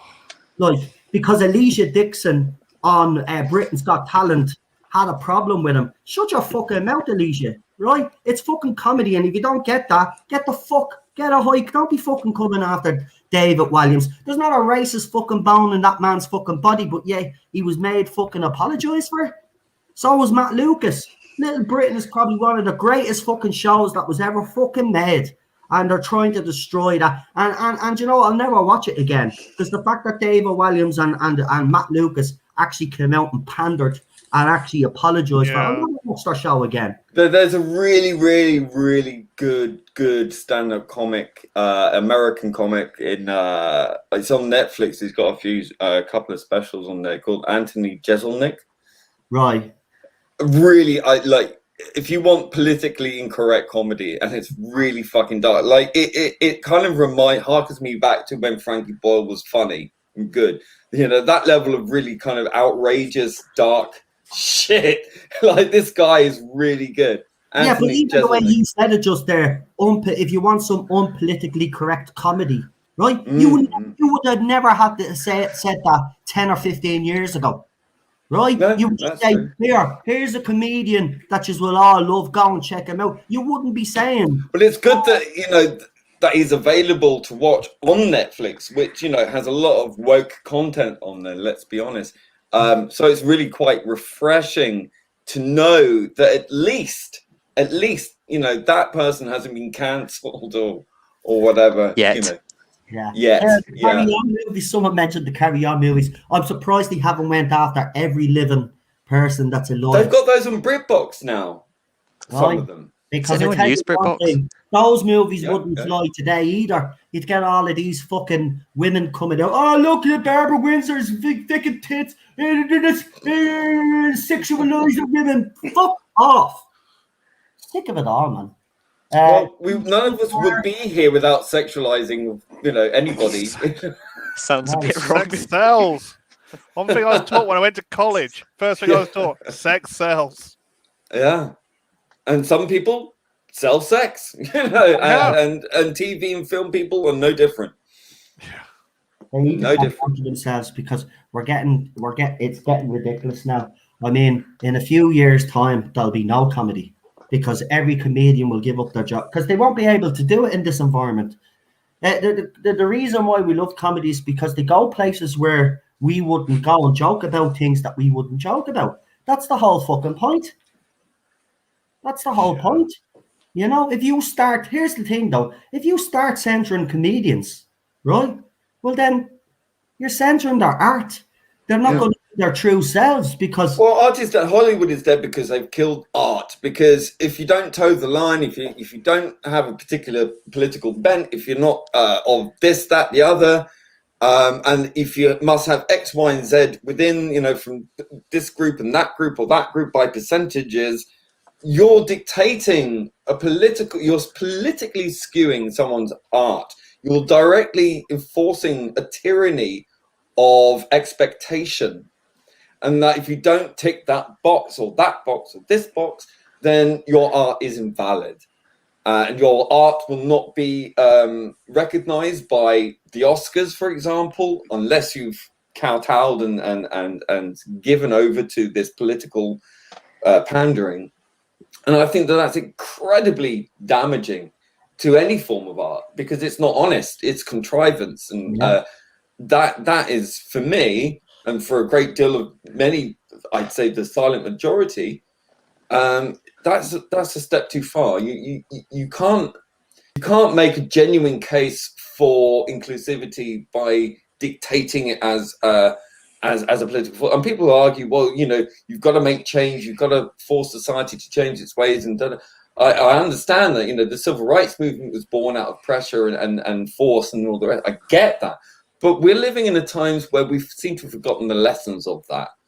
That it's now a uniform, it's a conformity, an expectation through social shaming and all this kind of other contrivance and convoluted political philosophies that no one really understands, particularly those who seem to teach it and have been taught it, which is worrying. But it's not in the same vein. It seems to have lost its impetus or its agency to do something good. What it's doing is it's creating a tense feeling of fear. And even if you comply to it, even if you deliver on that promise, you'll forever be under the microscope that if you slip up one bit, or if you don't, go to the full percentage points here and the percentage there, then you will be impure. And there's this kind of religious zealotry that is around. Puritanism. Yeah, it is. It's puritanical. It's authoritarian. Yeah. And once it becomes authoritarian, it's not a rebellion like they think it is. It becomes the empire that they criticize. Yeah, become the thing they hate. Yeah, they are the tyranny they claim to hate. They are the fascists they claim. They want Brave New World, but they're going to end up living in a Handmaid's Tale. Mm-hmm. Yeah, 1984, exactly. Yeah, or 1984. Yeah, but we live in an age where 1984 and the Brave New World coexist. And that's very strange because, one is a subjective thing, one is a mechanistic, objective reality. So you've got the postmodernism or post-Marxism, as I call it, and married with the cold hard fascist and Marxist ideology. So you've got the machines of power, and you've got the machines of coercion and control through social pressure. Yeah, and it's all mixed together. It's very strange. It's Frankenstein's monster of. And the irony is, yes, but it's the irony of the fact that this is a philosophy made by three white French dead guys, and it's just kind of isn't that the thing you claim to hate? It's actually weird that we were talking about Dave Chappelle. Yellow Flash has actually done a video on Dave Chappelle. It looks, as I said, they're trying to cancel Dave Chappelle again. And I've also read that the Duke of Edinburgh is in hospital. 99 years of age. Jeez. Holy shit, man. It's amazing how a lifestyle like that can make you live so long. Who'd have thought? Yeah. You want to speak about Barnaby on the Type 40 My grandmother went to hospital and she was 83 when she passed away, but yet she's not been in the newspapers for that. I don't understand. Yeah. No one seemed to give a shit. That's interesting. No, they don't give a shit. Work? No. Yeah. It is sad to see, but he's 99 years of age, so I don't know why they're making a big deal out of it. He's been sick over the last couple of years anyway, so he'll probably outlive us all, That's what I said. He will outlive us all. He'll be a brain in a jar. Yeah. A racist warning on it. Yeah, warning. It look like Davros. I wonder if the Queen will go and visit him this time. Will she be allowed to break COVID restrictions? Probably.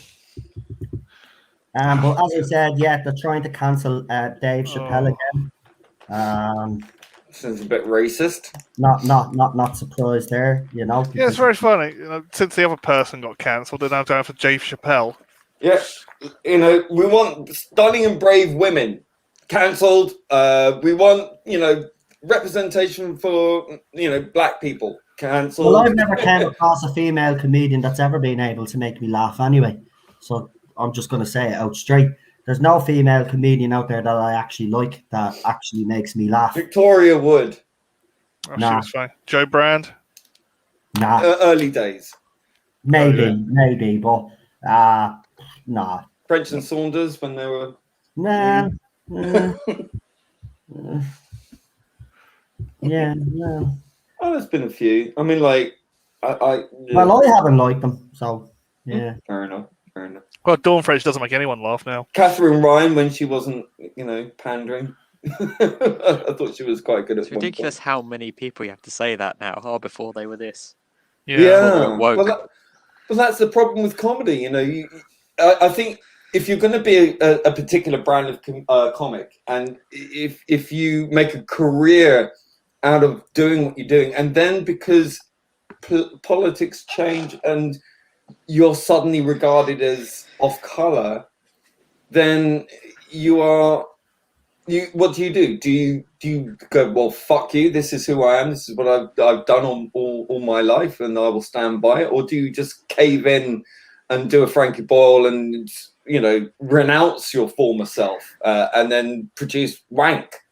I mean, I don't think you can win by kowtowing to that kind of pressure. I think you have to stick by that principle. You have to have that artistic integrity. And I think this is the major problem. There is no integrity anymore. What we've got here is... Sorry. No, carry on.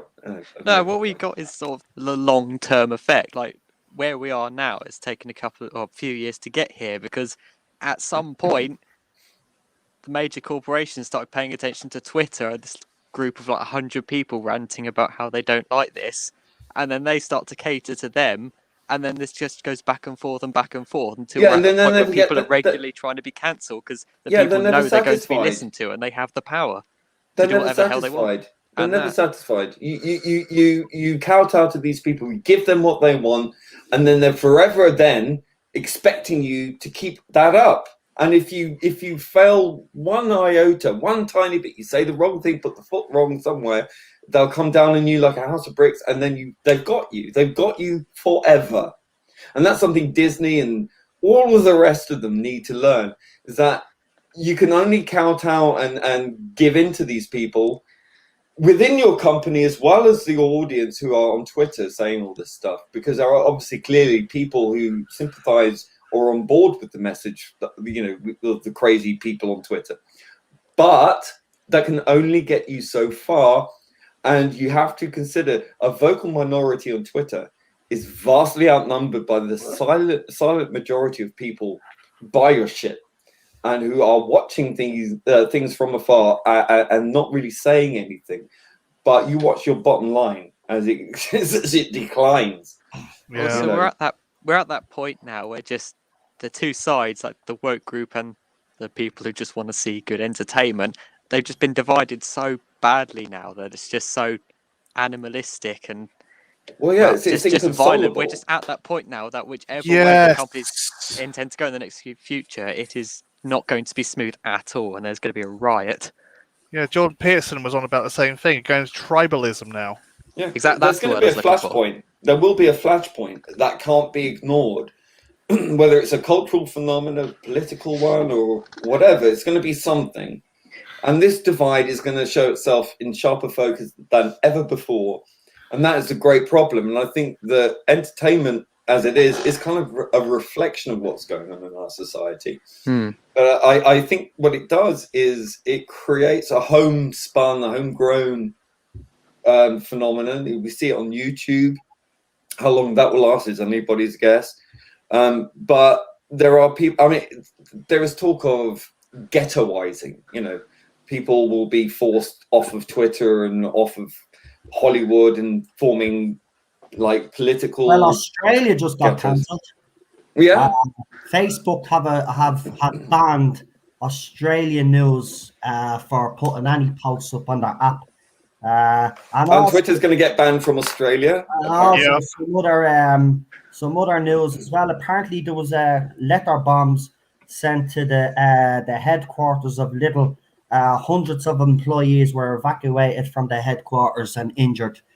Someone letter bombed the food chain Lidl. Wow! What? But they produce really nice bread. Do they? Blow them up. Really cheap bread. And then you boil those off, man. No, it's really good quality stuff. Look, this is the thing about Lidl, right? It's a German company. German companies actually produce good stuff, but it's underpriced because they stack it high. You know, that's maybe the food export isn't as big, but Lidl. I mean, there are other stores available. Aldi, another German company. But the food quality is actually of a higher standard than ours. And the stigma against Lidl for its pricing is unwarranted because, you know, it's actually just good quality food, better price. That's the bakery section is brilliant. It is. Look, no two bones about it. Like the Lidl bread and croissants and pastries are So good. phenomenal. They're so good. Who's this liberal that died, by the way, today? It was the Conservative talk show host, wasn't it? Well, there's a Rush hashtag. Limbaugh. Yeah, because all the lefty Rush dead? Yeah, he's dead. All the lefty Jeez. chats have actually gotten Yeah, he died. Hashtag rest good in riddance, piss. hashtag good riddance, and hashtag rotten hell. And hashtag rest in piss. I mean, that shows you that how. Well, that's what we're dealing with, by the way. Quick, protect Ben Shapiro. Right? I mean, this bloke is dead, right? No matter whether you believe these political beliefs or not, someone has died, and these leftists fucking. They did the same to Sean Connery as well. Yeah. 3,988 gobshites. But be all named and shamed. Fucking idiots. Someone's fucking dead. So well done, Hollywood, and well done, America, and well done, postmodernism. This is what you've produced. You've produced a generation of venal cunts who just want to destroy everything and anything. And they're all yours. Think about it. Yeah. I think Comics Division's right.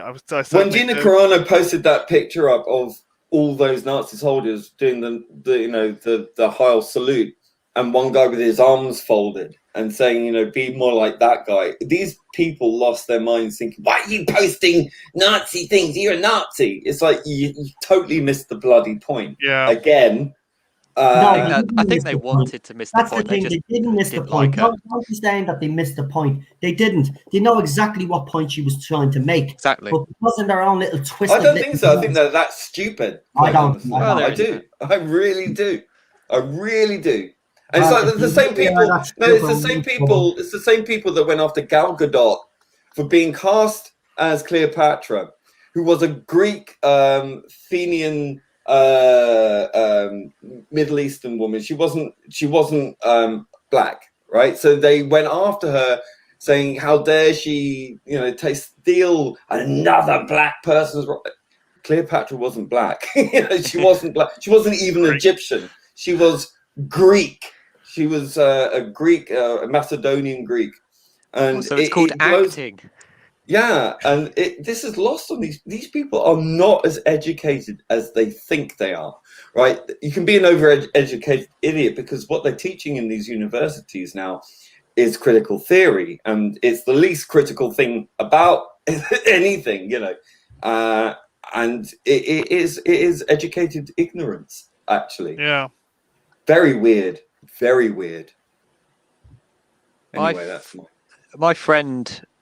We were at college together, and last year he was taking his media studies course, and I think over the holiday they had to write a script for their own film, basically, and I think he wanted to do one about King Arthur or something, and then when he submitted it, the teacher just basically told him no, and you should go and write a film in support of LGBTQ community, whatever. Oh, for the love of God. I find that insulting. Yeah. Because I don't want to be a political football for these academic quacks. Whether you like it or not.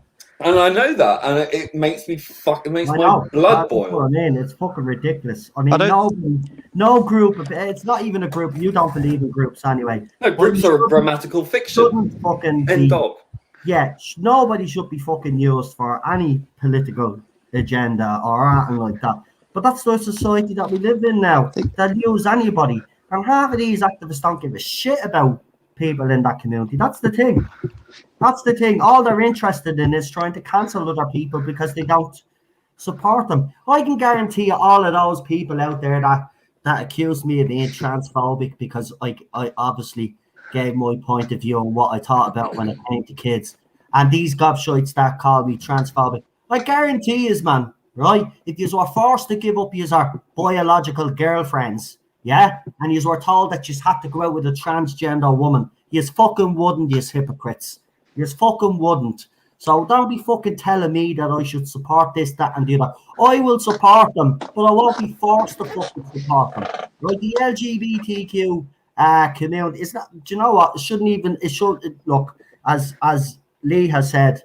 We seem to be fucking labeling everybody. Everybody is put in a nice little, neat little fucking box. There is no individuality anymore. Which is why I hate the word cis. Yeah. Oh, I God, refuse to me be too. shoved into a category. Oh, that's why I got banned off of Twitter, because I was defending William Shatner I know. from these bullies saying Oh, you God, have to call yourself a that cis was white funny. male. No, That no. was funny. That was If- funny.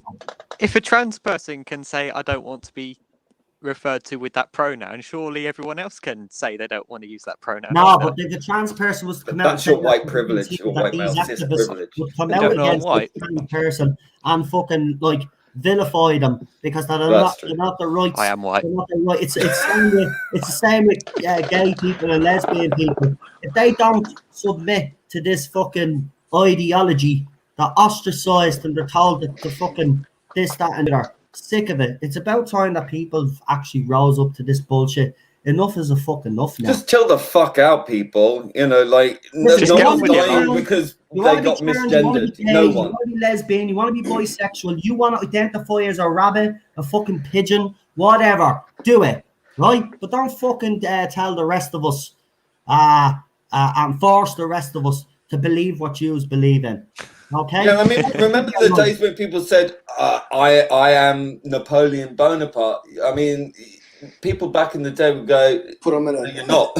Yeah. And you will be put somewhere safe for your own safety.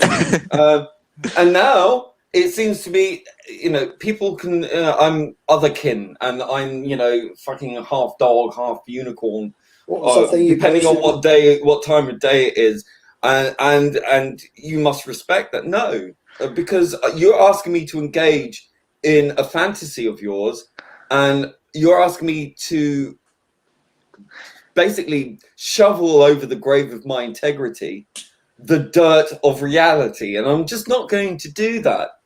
I can't. I can't PD do that. Rich, Why is should that- I do that? Be forced to do that? Was that you that posted that thing from Undoomed? What one was that? Oh, That, what from Undoomed? was it? What was I doing? What I posting again? No, I just laughed at. No, I thought you posted something. Earlier that was the thing from Rowan Atkinson. No, not. Never mind. No, I did Rowan Atkinson earlier. It's all right.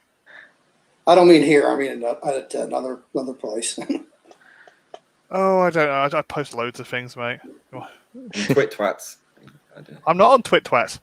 I Oh, refuse then- to go on Well, there. there is some interesting news about Jeremy Clarkson. Apparently, BBC are in talks to bring him back because they're a failure and they need to bring the Jezza back to save the BBC. Jezza, listen to me, right? This is where you kick the BBC down. Don't come back. Stay with the Grand Tour. Do what you're doing. Yeah, you're doing them specials. Don't go back to Top Gear, right? They should never fired you in the first place anyway, because some little Irish twat was a pussy and didn't stand up for himself and punch him back in the face. But no, went bitching to the fucking higher ups. Oh, Jeremy bullied me. Idiot. I have to tell you a story. Actually, I was working in a job in London, and I was at the Christmas party, and I was probably a bit flamboyantly dressed. It's a very heterosexual working environment, and I turned up. And Was it a Colin Baker outfit? Not quite, no. But someone took exception to me and made it clear that they didn't like me, and I got progressively more drunk throughout the night. And he got so rude to me at one point. I just threw my drink over him, and then he grabbed me, rushed me into the toilet, threw me on the ground, and he had his fist raised above my face. And I was just like, yeah, go on then, do it, go on. Fucking did it. And on a massive shiner on my face. So I could have gone a number of ways with this. I could have said, this was a homophobic attack, and I didn't. What happened was I didn't do anything. I went back to work the following, whatever it was. And, you know, they were really nervous because I could have gone to court and all sorts of things. I mean, I should have thrown my drink over it, but it was being really provocative. And I let it all go. And me and him became really good friends. It's amazing what, you know, not being like, you know, part of this victim mentality mentality brings you. You know, like you form a dialogue, and I think because I didn't perform the way they expected me to go down this road, that he gained a respect for me because I didn't make a big fucking deal out of it. You know, You held your own. It happened. You know, I got over it, and you know, and amazing, really, like how after that cleared the air. Everything was great. Me and him really hit it off, and we became work buddies. You know, and it was fine. After. Yeah, and you know, if people put aside that kind of retribution aspect of their personality and feelings that they have to hold this grudge and that the world is against them and everything is unjust and unfair, stop that bullshit. You know, clear the air, whatever it takes, and then you can start talking. And you'd be amazed that any sort of preconceived notions or ideas are out the window, and you know, you're a human being, you hold your own, and you get that respect. And hey, I got a shiner out of it, but you know, at the end of the day, it didn't scar me for life. I only thought about it now. You know, it's not something that, you know, haunted me or made me afraid to go out. Good on you. That. Yeah, I've made some of my best friends that way. Had the massivest arguments with them, become like the bestest friend afterwards. Oh, it's weird. It's really weird. It's a weird concept for people to get hold of, clearly. But hey, try it. I'm not suggesting people go out and get a shiner from someone that they don't like. But it's how you handle the situation.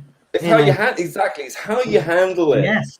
And if you give in to that retribution or revenge mentality, or you know, having this grudge that festers and fuels you, it's not going to do you any good. That in the long term is going to do you much more damage personally, and you're going to live with yourself in a very angry bubble that doesn't really help anybody, especially yourself.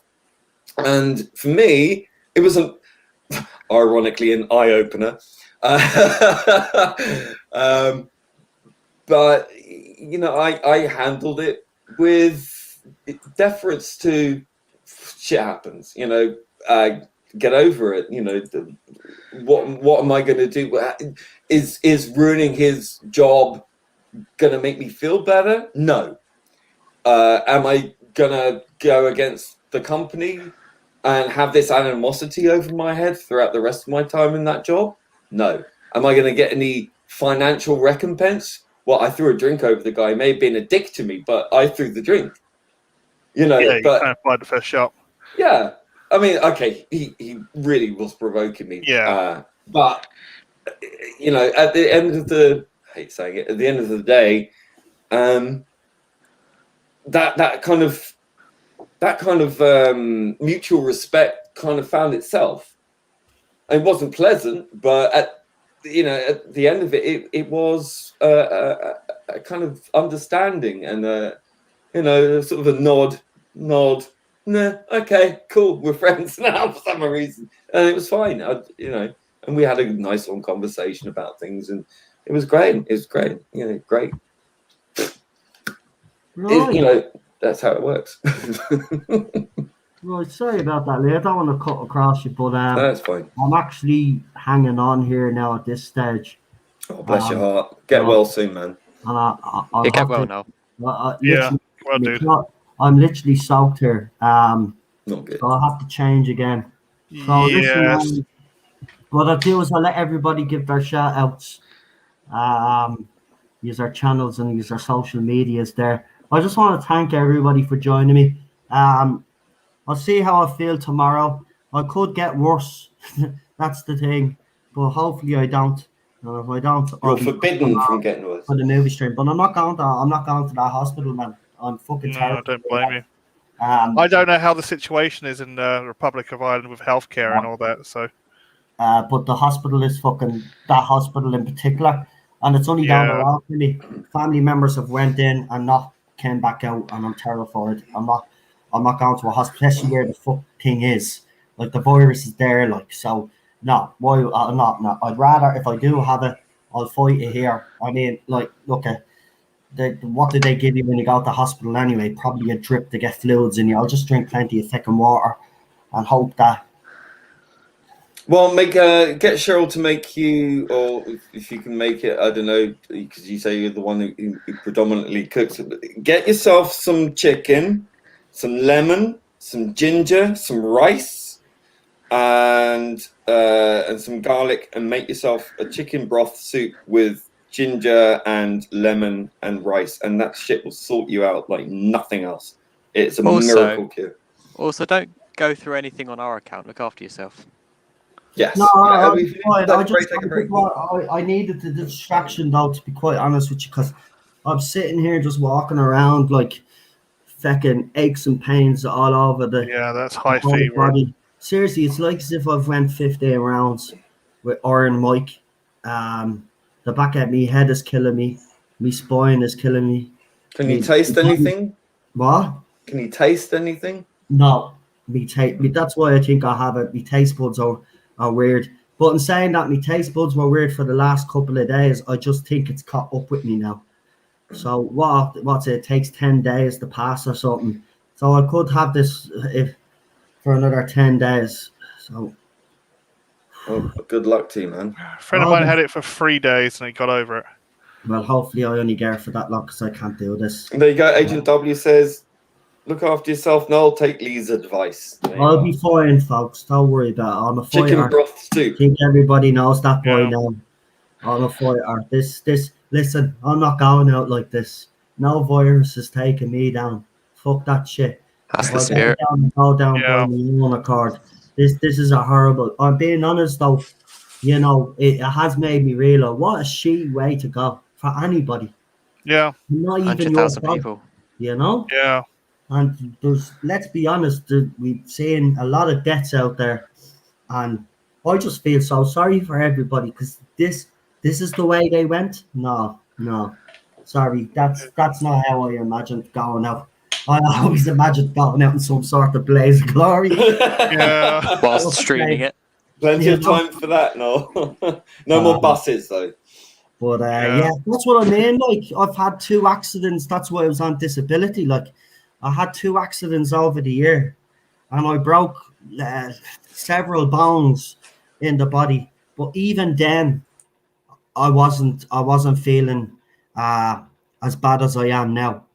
This is why this thing is bad, folks. You know, it's just the flu. This ain't just the flu. I've had the flu. We've all had the flu. This is worse than the flu. Trust me. And if you still want to go around and be a denier, then fine, be a denier. But don't come anywhere near me because I'm sick of all the bullshit now. I'm just not going to be listening to anybody anymore. You can't tell me that this is all bullshit. It's not. And it never was anyway. You know, listen, we wouldn't still be in all these lockdowns if people had have stayed at home the very first lockdown. Remember that. Yeah. People didn't. People start breaking it. And that's why we're still in lockdown now. So if you want to know why we're still in lockdown, you are all moaning about being in lockdown. Well, then take a long, hard look at yourself if you didn't wear a mask or you went out and you broke the rules, right? You're the one that's at fault for this. This is why we're still in the situation that we're in. Okay? New Zealand got it right. Yeah, okay, their capital went 3-day lockdown because apparently there was a couple of cases, right? But New Zealand handled it well, right? If we had a took their lid, we wouldn't be in the fucking situation that we're in. It's absolutely ridiculous. And I mean, here, I'll give you a laugh, right? There's a big drama going on here in Ireland because apparently a couple of young lads have put up a thing. There's going to be a big Patrick's Day rave, right? And now the media got a hold of this place, but obviously they haven't told everybody where the location is. But literally thousands of young people have signed up to go to this rave. Right? Slow clap. Right? Now, I'm going to be honest with you. Yeah. If you go to this rave and you end up with COVID, he's deserving, as far as I'm concerned. These are a bunch of idiots, right? At the end of the day, just because you are young, right? This virus still does get you, by the way. The difference Well, when you're young, you think you'll live forever. You know, that's listen, it's just you are younger and you're more capable of handling it. But you still get it, you morons. You still pass it on, you morons. Stay at home. Anybody even attempting to go to that rave, do yourself a favor. Do the right thing and stay at home. Listen, we'll come out of this lockdown soon, right? If you go out and do this, man, the cases are just gonna go up again. And then people wonder, well, why is there spiking cases? Well, let's see. Here's a nice solution for you. Know, no, I'm not taking the vaccine. No, S Singh says he's off, so night all. He goes, oh yeah, he's supposed to be on. Hope you feel better soon. Noel, put your feet up, grab a cuppa, and whack on some Howard the Duck. You'll feel loads better. No, it's not that I don't trust the vaccine. And I'm not an anti-vaxxer. It's just this vaccine, as far as I'm concerned, hasn't been developed long enough or went through the bar. Should be a minimum of 10 years. But a lot of people that have taken it and have gotten the second batch have been okay. So, I mean, look, we all thought everybody was going to drop dead like flies. Rabbi's fine. Center. Rabbi is fine and he got it. He seems to be fine. So, I mean, you know, it's up to yourself, but I don't think the government should be forcing people to get COVID. Well, we don't know the long-term effects, I mean, these things haven't been tested. That's why it takes a minimum of 10 years to test these things, because it also gives people who develop these things a good number of years to see what the effects, the long-term effects, at least 10 years worth of I've been saying that. And I've been saying that too. That's why I can't see this as the brave new world everyone else sees it as. And then the media praise in China, because apparently they've come up with this treatment that helps tumors. Oh, problem, reaction, solution. Oh look, we've unleashed this thing on the world. Oh look, we've got the thing. Yeah. Well, what they've done is they've gotten this new thing that helps reduce tumors and stuff like that. That's great. Could you actually fucking fix the world after you fucked it up in the first place? Yeah. You are responsible for this. And you know what annoys me? None of the governments around the world, including my own, are coming down hard on China. Where's the sanctions? That's it. Because China produces like 90% of the shit we buy. And if they were to go tomorrow, we probably cripple the cunts. That's what I say. Cripple the fucking cunts, right? Because they crippled the whole fucking world. All right, fuck them. We shouldn't even be fucking. Look at them with their fucking re-education camps. Actually, no, let's call them what they fucking are. Concentration camps, right, in fucking China. Yeah? And then they unleash this fucking virus on the world. And then you have the World Health the World Health Organization trying to tell us, well, it didn't originate from here. Shut up, you fucking asshole. Yeah, who's been protecting China without China, because China gives you a shit ton of fucking money. Stop being fucking hypocrites and call them out for what they fucking done. Right? Because we wouldn't be here. Our lives are completely changed now, and we don't know if we're ever going to get back to normal. That's down to China. The Chinese government, I should say. Right? Chinese fucking establishment should be fucking. They should be fucking sanctions put against them. I don't give a shit. Even our own people still fly around the fucking world. They knew about it 3 months beforehand and still allowed their people fly all over the fucking world and infect everybody. So fuck that. I've no sympathy for them. And I don't give a shit if any of you fucking lefty twats or J-bots out there call me a fucking racist. Who gives a fucking shit? Right? The reason why your life is fucking shit now is because of the Communist Party. All right? Open your fucking eyes. Well, there is a bit of karma there because in China, I think it was a few months ago now, but one of their dams broke and it flooded their massive food production area, like arable land where they, I guess, paddy fields or whatever.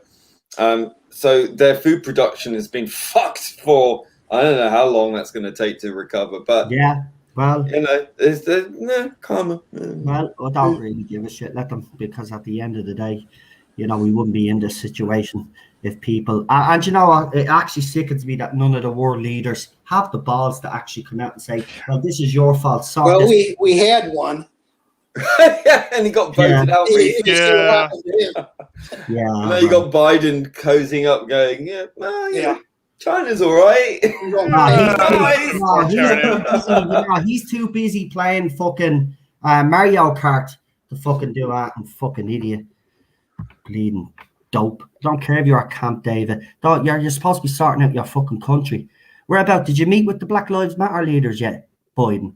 No, you haven't, because you're an asshole. He doesn't care now. He's elected. No, of course he doesn't care. That's it. They don't realise it's been used, do they? No, it doesn't matter how many times Democrats get in and promising this. I mean, look, if you can't fix the problems for your black population with a black president, I don't think you're going to hold out much hope with this guy. I really don't. Well, especially a guy that actually came out against the civil rights movement back in the day and voted against shit. Yeah. I think people actually invented laws that put more black people in jail than ever before. I mean, this guy is a joke, and it made someone actually posted someone with a check mark posted something about how Biden's one of the good guy type thing, and I just posted a nice GIF of London of Tower Bridge, and I said, "I've got this lovely bridge available now for $1.99." Terms and conditions apply. Right, lad, do me a favour and do your shout outs, will you? Because I'm hanging on by a thread here. So we'll start with you, PD Rich. Oh, we know we're going to shout out. If you could join Rabbi's Indiegogo campaign, that would be great. Appreciate it. They're supporting some good causes, one of which is Peter Capaldi's charity. Fantastic. In the chat. It's in the chat there. Go and check it out. The Avenging Nerd, would you like to do your social media shout outs there? And if you have a YouTube channel, go ahead. Yeah, well, all I've really got to shout out really is if you check out my YouTube channel, I made a cover of the Doctor Who theme, or my own version of it. I'd appreciate it if people could give that a watch. And nice. Other than that, hopefully I'll pop up here occasionally, and yeah, that's about it really. No problem. Lee. Yep, you can find me at Being Problem on the twats, and I'll confer. What am I talking about? I will reiterate what PD Rich said. Go and please support the Rabbi. You get 2 great graphic novels, fantastic, unusual stories with fantastic art. He has an artist he's worked with on his comic book, The Imperium, which features some classic heroes there to save the 1960s from interdimensional threats. And his other one, which is kind of like a more radical take on the biblical stories, which is kind of for everyone. It's a polemical, well, not really polemical, I'll avoid that word, but it's for everybody. It's not just for religious people, but it does present them in a very graphic and interesting and unusual way with his own art. And he said anywhere, sort of depending how successful it is, anywhere from 10 to 20% will go to those charities mentioned. So please do check it out. As Peter Rich says in the stream, that it's all there in the chat. Just go to the link. It may be a pricey, but listen, it's a piece of history. You get to keep a bit of the Rabbi with you forever and ever and ever. And I mean, what could be better? And you get those fantastic art cards as well. That's it. And think about hundreds of years' time when archaeologists are trying to find out what we were all about.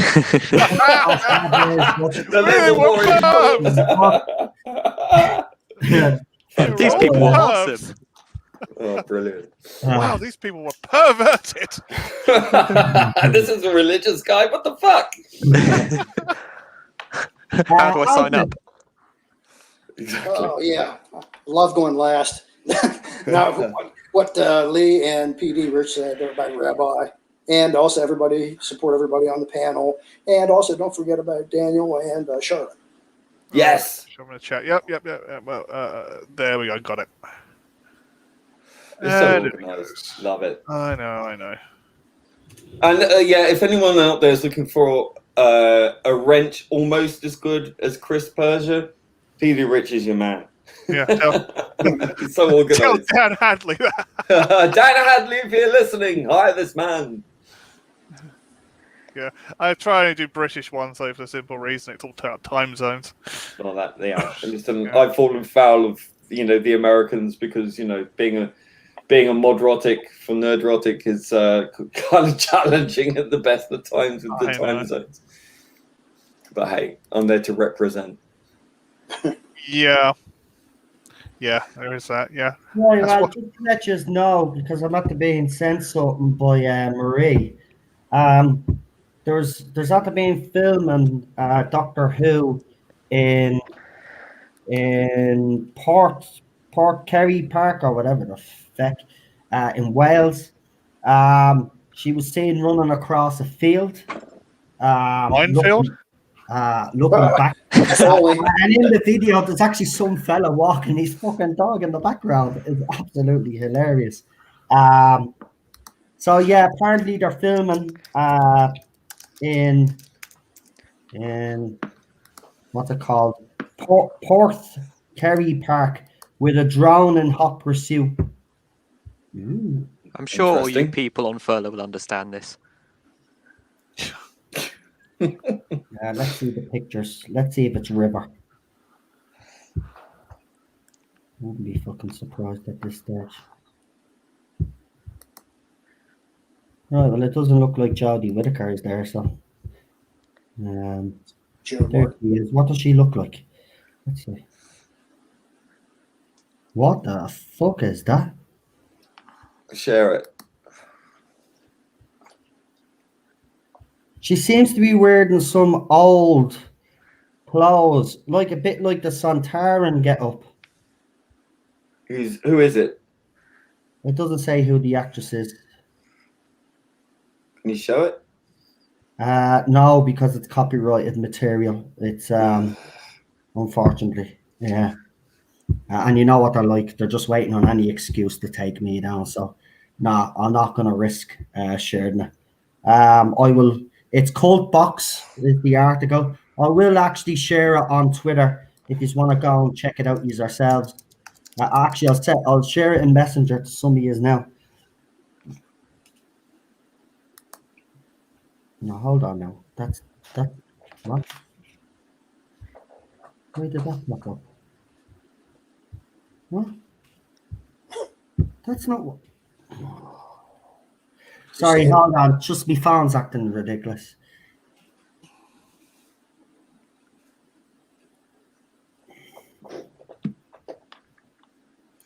Oh, for fuck's sake, all I want to do is share a poxy article. Come on. It's not allowed. Forbidden.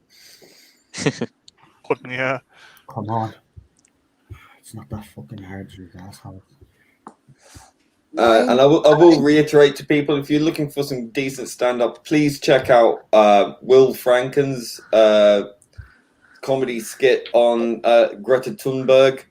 It's on YouTube. It's 23 minutes long. Will Franken, hilarious. And also Anthony Jeselnik. If you're looking for something really dark, it's really funny. But it's like, oh, he went there. Right, I've sent it to you, Lee, if you want to have a look. Let's have a look. Okay. She looks like she has some old get up on her, like some tyrant crap. Let's have a look.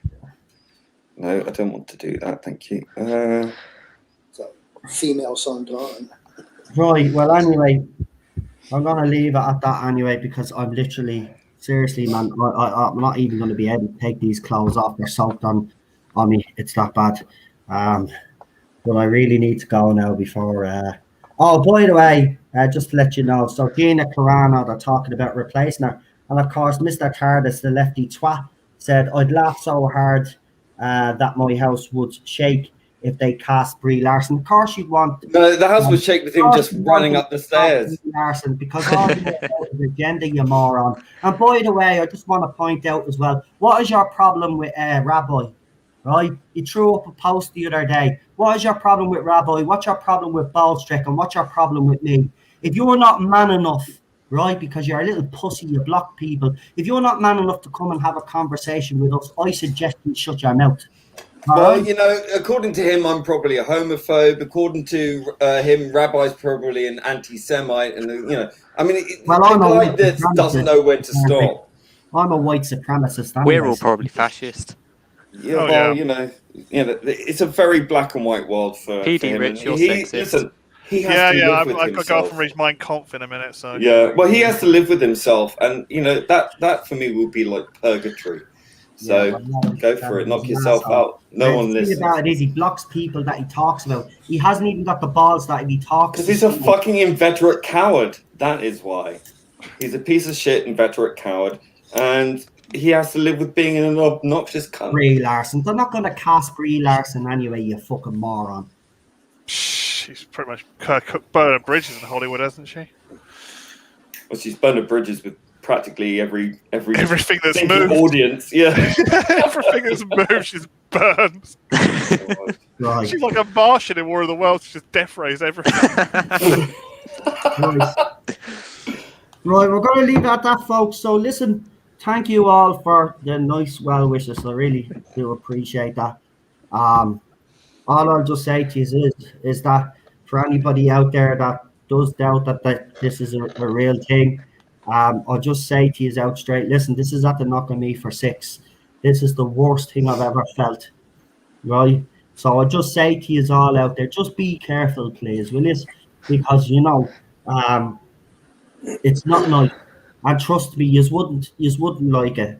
You wouldn't like it whatsoever. I'm absolutely wrecked.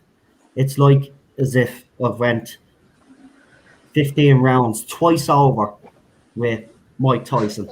Seriously, it's horrible. So to all those people out there that deny it, I wish you would get a bit of cop on. It's real.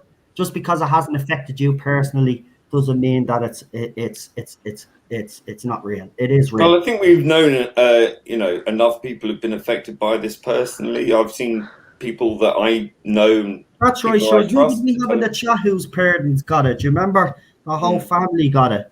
Yeah, it's a real thing. It's definitely real. But again, I'll just say, look, for me, the Chinese government have a lot to answer for, and it doesn't seem that the world leaders out there have the will to come down hard on them. I would love to be the leader of my country, because I tell you, I'd be the first country and probably the only country to come out and actually criticize them and ban all Chinese goods from coming into my country. I would. It's the only way that you send a message to these people. And by the way, here's the thing as well, though, right? We had all different countries developing their own vaccine. No, shouldn't have done that in the first place. Should have been them that developed the vaccine for the Would you trust it? I wouldn't. Yeah, wouldn't trust it, mate. Wouldn't trust it. Chance, no, well, you have a point. You have a point, but I mean, come on. No, look. Yeah, well, I do believe that there should be some, recompense. They need to answer for this. I think there should be a tribunal on this. Yeah. Something like the breaking news Nuremberg trials. Breaking news, apparently, right? This is gonna make, well, it's made me laugh, right? So breaking news: Gina Carano has been rehired, and Ryan Johnson's trilogy is not happening. Get out of here. Wishes were horses. Sorry to break this news to you, but Gina Carano has not been rehired, and Ryan Johnson's trilogy is happening, whether he is like it or not.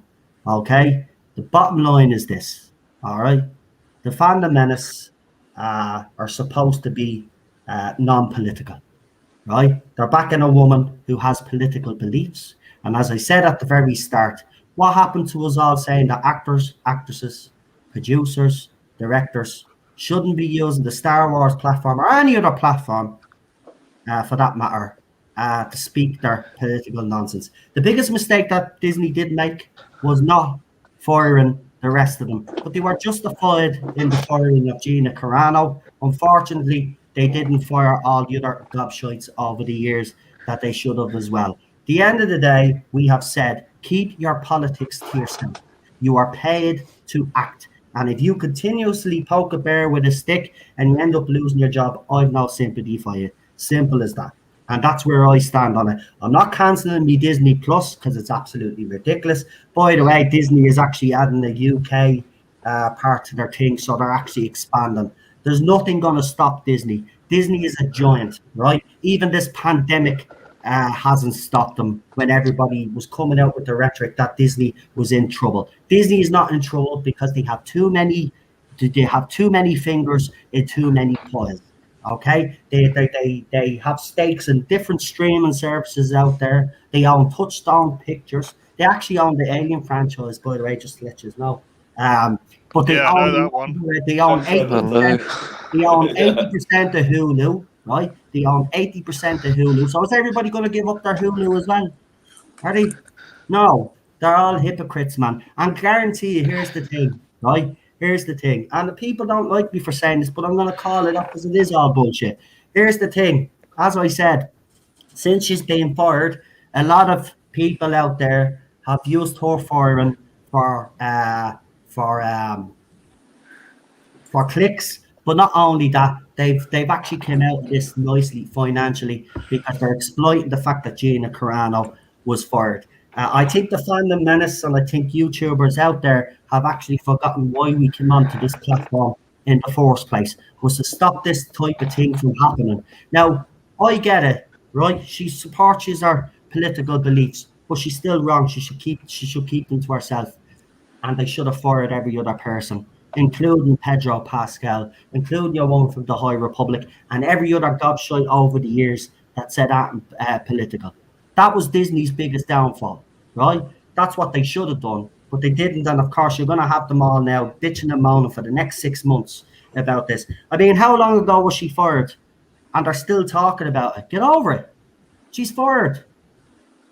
You know, they're not going to replace her, right? They should kill her character off anyway. She wasn't even that important in the show, right? Do you know what the thing that pisses me off about it is that, oh, I'm not going to watch The Mandalorian anymore now because Gina's not in it. Well, you were criticising it. He's hypocrites. You were criticising it. You were saying it was slow. You were saying it was boring, right? The only reason why you didn't even support The Mandalorian. You supported Gina Carano, right? That's what you did. You weren't supporting Star Wars. You weren't supporting The Mandalorian, okay? So they were hypocrites because a lot of them were coming out and saying that this show was muck, right? And then because Gina Carano then stood up against the left, which fair play to her anyway, I will give her that, right? But at the end of the day, she was still wrong. She was still wrong. She still should. I think without getting too into this discussion this late into the because I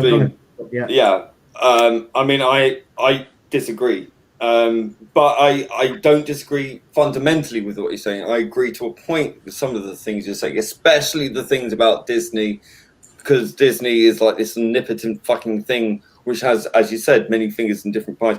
I think, though, that the way that she was dealt with by the outraged Twitter mob, I think that's the thing that people are more focused on. The reason why they keep her name going, apart from obviously that it's it gains clicks, but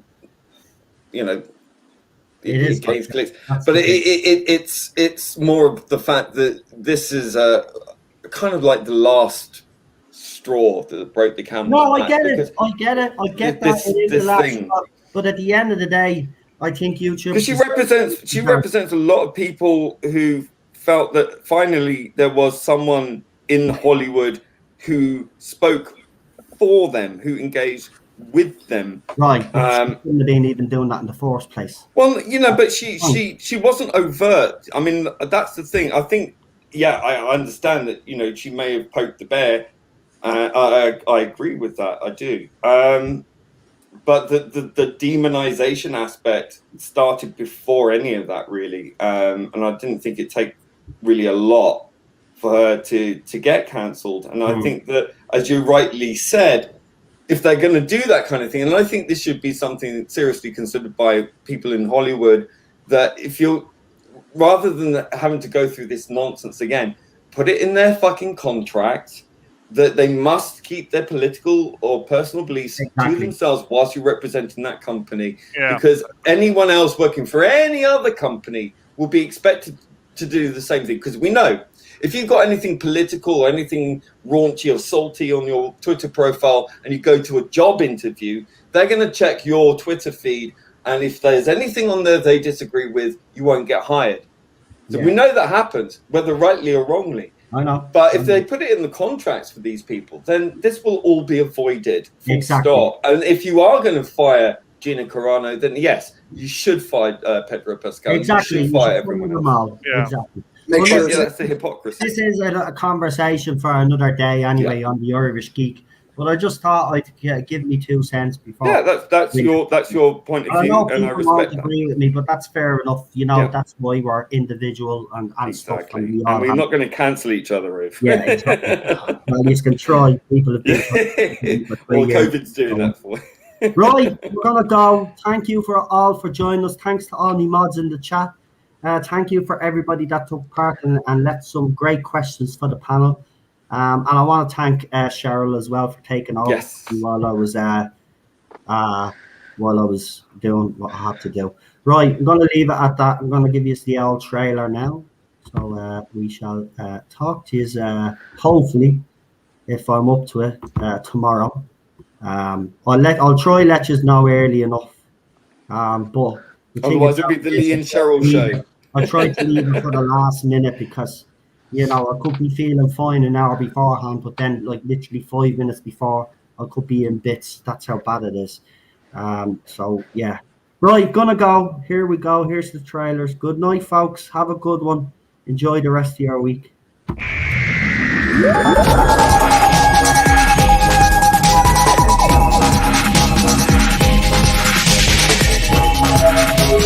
Thank you.